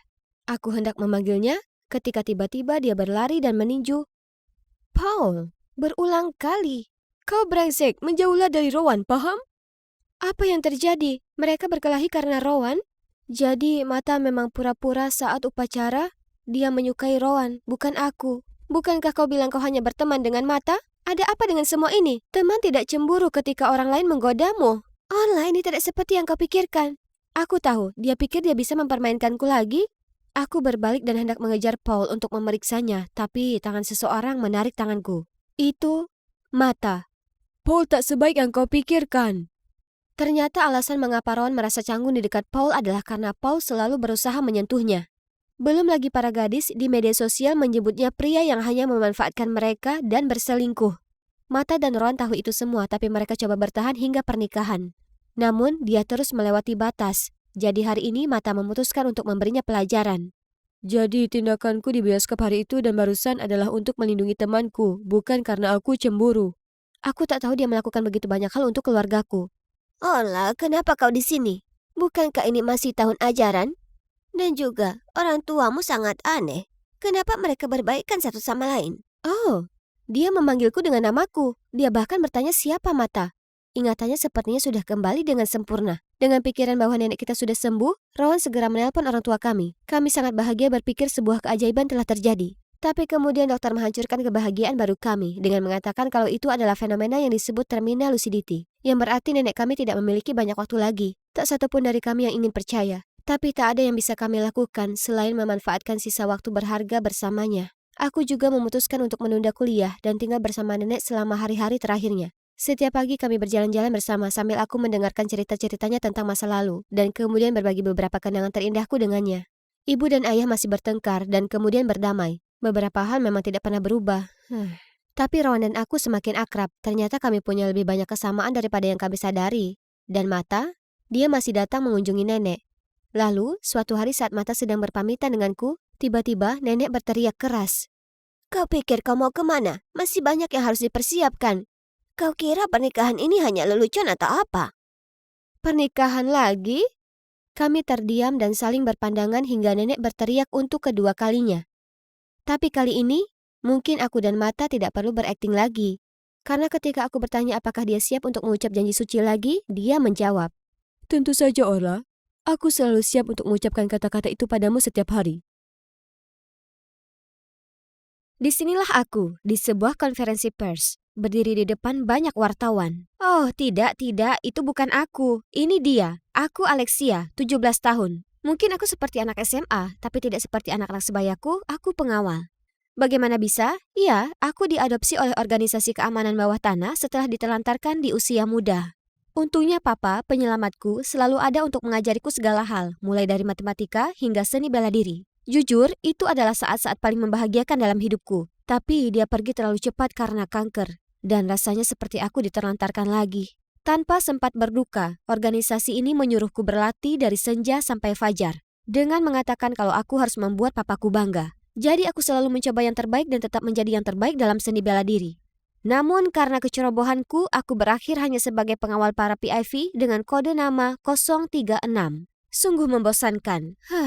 Sampai suatu hari aku dipanggil oleh bos. 036, kami punya tugas khusus untukmu. Namanya David Smith, kepala sekolah SMA Woodford. Pengawalan membosankan lainnya, lagi. Kau akan menyelidiki Pak Smith atas pelanggaran regulasi keuangan dengan menyamar sebagai murid baru di Woodford dan mengumpulkan semua hal yang terkait dengannya, istrinya dan putrinya. Jadi berhati-hatilah. Apa sudah jelas? Ya, Pak.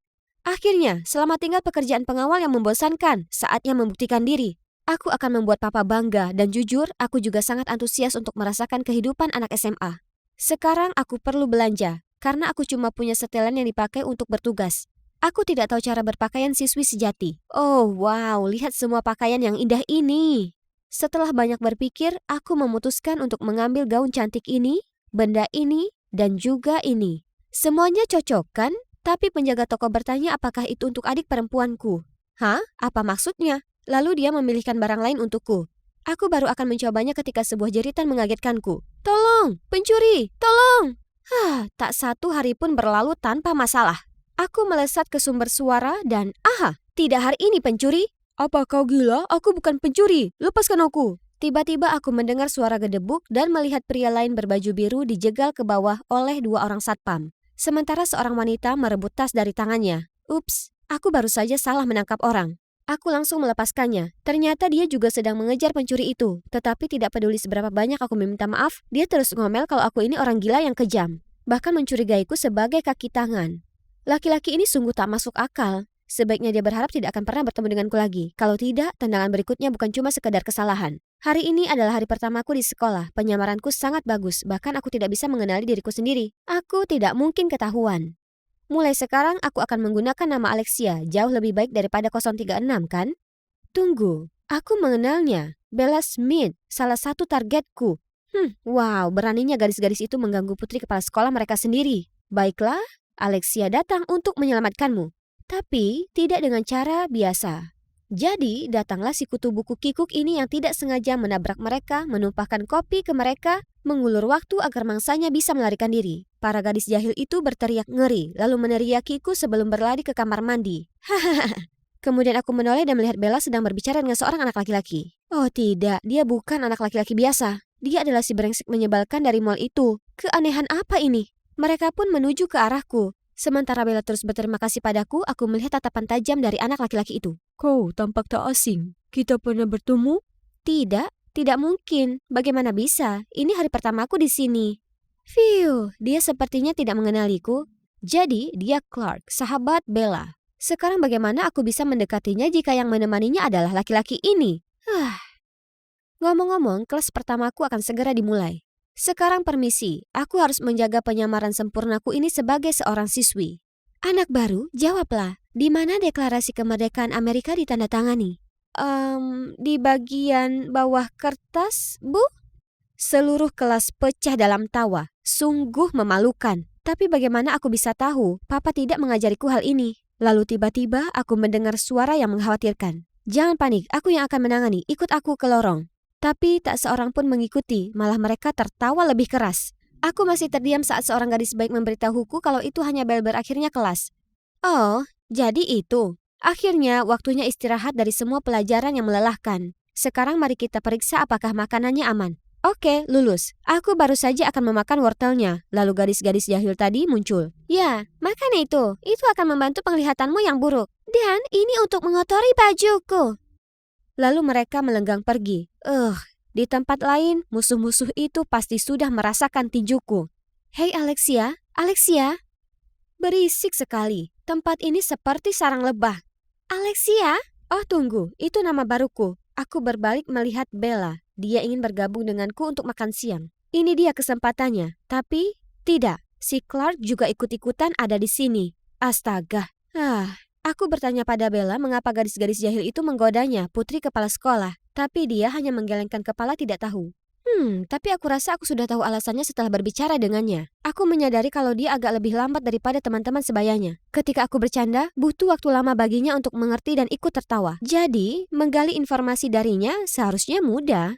Kalau saja... Kau baru saja pindah ke sini. Bagaimana kau tahu dia putri kepala sekolah? Aku dengar dari orang lain. Si perusak pesta ini, ya ampun. Minggu pertama tidak berjalan lancar karena aku masih membiasakan diri dipanggil Alexia dan tidak memeriksa lokerku sendiri. Selain itu, tumpukan pekerjaan rumah ini, secara umum aku senang belajar di sekolah, tapi misi ini tidak mengalami kemajuan sedikit pun. Aku harus lebih cepat, jadi dengan menggunakan pengubah suara aku menipu Pak Smith untuk meninggalkan kantornya lalu menyelinap ke sana. Tapi tiba-tiba Bella masuk. Karena panik, aku bilang kalau aku sedang membersihkan meja kepala sekolah. Dia tampak yakin dan bergabung denganku. Di lain waktu aku melihat kepala sekolah sedang berbicara dengan seseorang di lorong. Aku hendak mengambil gambar dengan pena kamera mata-mataku, namun Clark muncul dan membombardirku dengan pertanyaan-pertanyaan bodoh. Ya Tuhan, kalau terus seperti ini, kapan aku bisa menyelesaikan misinya? Suatu hari aku melihat Bella dalam masalah dengan gadis-gadis jahil lagi. Apa anak-anak nakal itu tidak pernah belajar?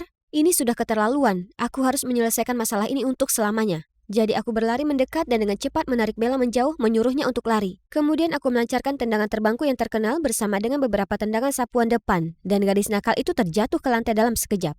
Keadilan ditegakkan. Aku menepuk-nepuk tangan dengan penuh kemenangan. Tapi, apakah Clark baru saja menyaksikan semuanya? Orang ini terlalu mencurigakan. Dia mungkin akan merusak misi rahasiaku suatu hari nanti. Aku harus selidiki orang ini. Tidak butuh waktu lama bagiku untuk mengetahui bahwa dia bukan berasal dari keluarga kaya seperti kebanyakan siswa lainnya. Dia masuk ke sekolah bergengsi ini dengan beasiswa karena kepintarannya. Sekarang disinilah aku, di toko roti keluarga Clark. Oh, gadis ini punya mata dan warna rambut yang sama dengannya. Kami mengobrol dan langsung akrab. Dia adalah Enola, adik Clark. Dia mengidap Down syndrome tapi dia sangat berbakat. Lihat, bukankah desainnya menakjubkan? Aku sedang membolak-balik buku sketsa Enola. Tiba-tiba Clark muncul dan menyeretku keluar. Kenapa kau mengikutiku ke sini? Aku tahu kau sedang merencanakan sesuatu. Siapa yang mencurigakan di sini? Kaulah yang selalu muncul secara kebetulan dimanapun aku berada. Aku hanya mengikutimu ke sini karena kau menguntitku dan terlihat mencurigakan. Hal itu membuat Clark terdiam. Lalu adiknya menghampiri kami dan berkata, Alexia, Enola suka sekali bermain denganmu. Kakak, biarkan dia masuk ke dalam. Sikapnya berubah drastis setelah mendengar hal itu. Dengan lembut ia memberitahuku kalau orang lain sering mengejek Enola karena kondisinya. Dia juga meminta maaf karena salah paham padaku dan menawari roti kayu manis gratis. Bukankah ini pertama kalinya aku melihatnya tersenyum? Aku belum pernah sedekat ini dengannya. Dan tiba-tiba aku merasa sesuatu berputar di perutku. Mungkin aku sudah terlalu banyak makan. Setelah itu konflik kami selesai dengan sendirinya. Aku dan Clark menjadi lebih dekat dan aku mulai mengenal sisi lain dari dirinya. Dia sangat lembut dan suka menolong. Semakin banyak kami berbicara, semakin aku merasa berdebar-debar. Oh tidak, apa yang terjadi padaku? Lebih buruknya, aku bahkan mulai merasa tidak nyaman ketika Bella dekat dengan Clark. Dia selalu membantunya dalam hal-hal kecil, seperti membukakan pintu, memegang payung untuknya, dan bahkan membuka botol air. Dia selalu bertingkah berlebihan seolah-olah dia ingin Clark melindunginya setiap saat. Tidak, tenangkan dirimu Alexia. Tidak, 036, kau punya misi yang harus dilakukan. Jadi, aku berpura-pura mengalami nyeri haid agar bisa keluar dari pelajaran olahraga dan menyelinap ke kantor Pak Smith lagi. Aku menggeledah tempat sampah, tapi tidak ada yang berguna. Kemudian aku melihat ada laci yang terkunci. Dan coba tebak, ada sebuah buku catatan dan sebuah amplop penuh dengan uang. Kemudian dengan mengarsir kertas dengan pensil, huruf-huruf perlahan muncul. Itu adalah alamat dan jam. Jadi kepala sekolah akan melakukan transaksi di sana? Oke, paham. Kemudian dalam perjalanan keluar, aku dengan cerobohnya menjatuhkan tumpukan dokumen di meja kerjanya. Tunggu, ada foto seorang wanita menggendong bayi dengan coretan. Aku mencintai kalian bertiga selamanya. Tapi Bella bilang padaku kalau dia anak tunggal. Lalu, siapa ini? Disinilah tempatnya, tempat entah berantah, tempat di mana sesuatu yang mencurigakan akan terjadi. Pukul 4.29, sudah hampir waktunya. Ada yang datang. Tunggu, itu wanita yang ada di foto itu. Dia lebih tua, tapi itu pasti dia. Kemudian kepala sekolah Smith muncul. Mereka terlihat sangat akrab. Mereka berbicara dan dia menyerahkan sebuah amplop. Amplop itu. Jadi dia adalah... Apa lagi? Belum menyerah menguntit orang lain?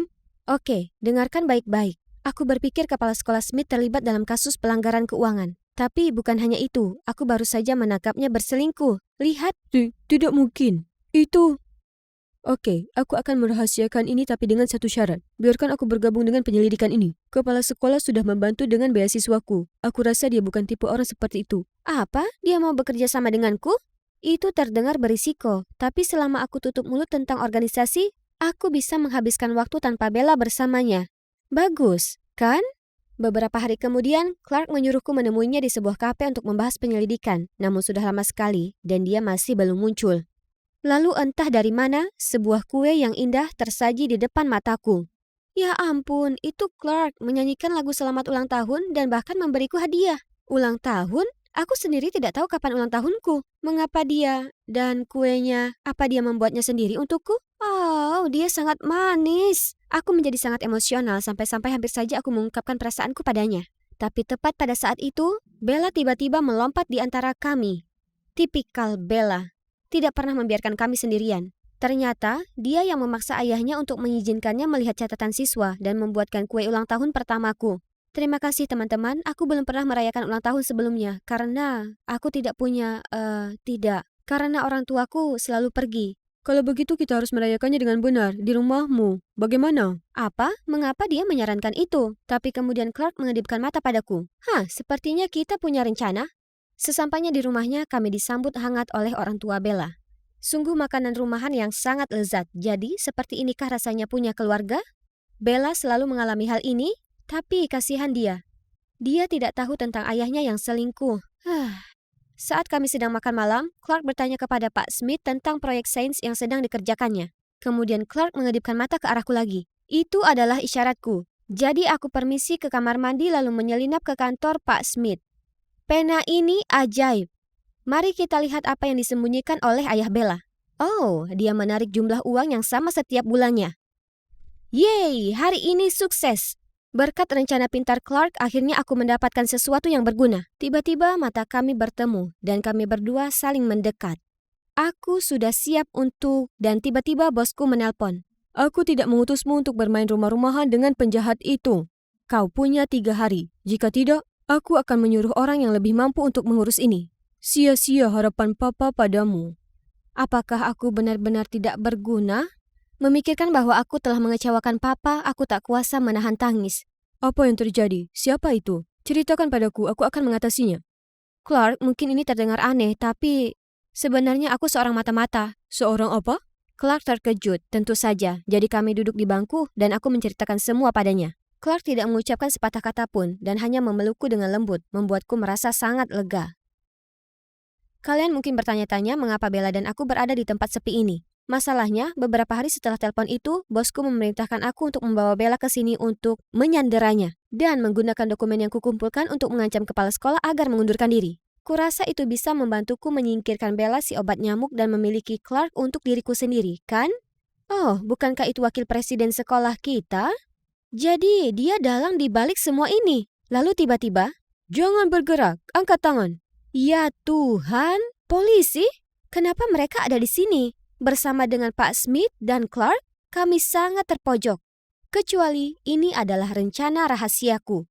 Setelah menerima pesan dari bosku, aku hampir mengikuti perintahnya.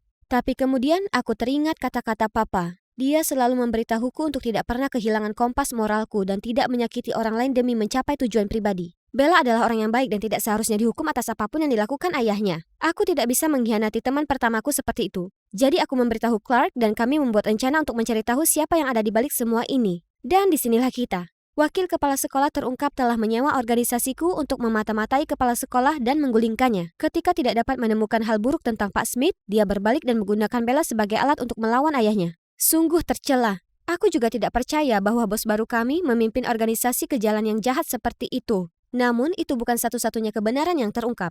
Tapi Kepala Sekolah Smith, bagaimana Anda menjelaskan penarikan uang bulanan Anda?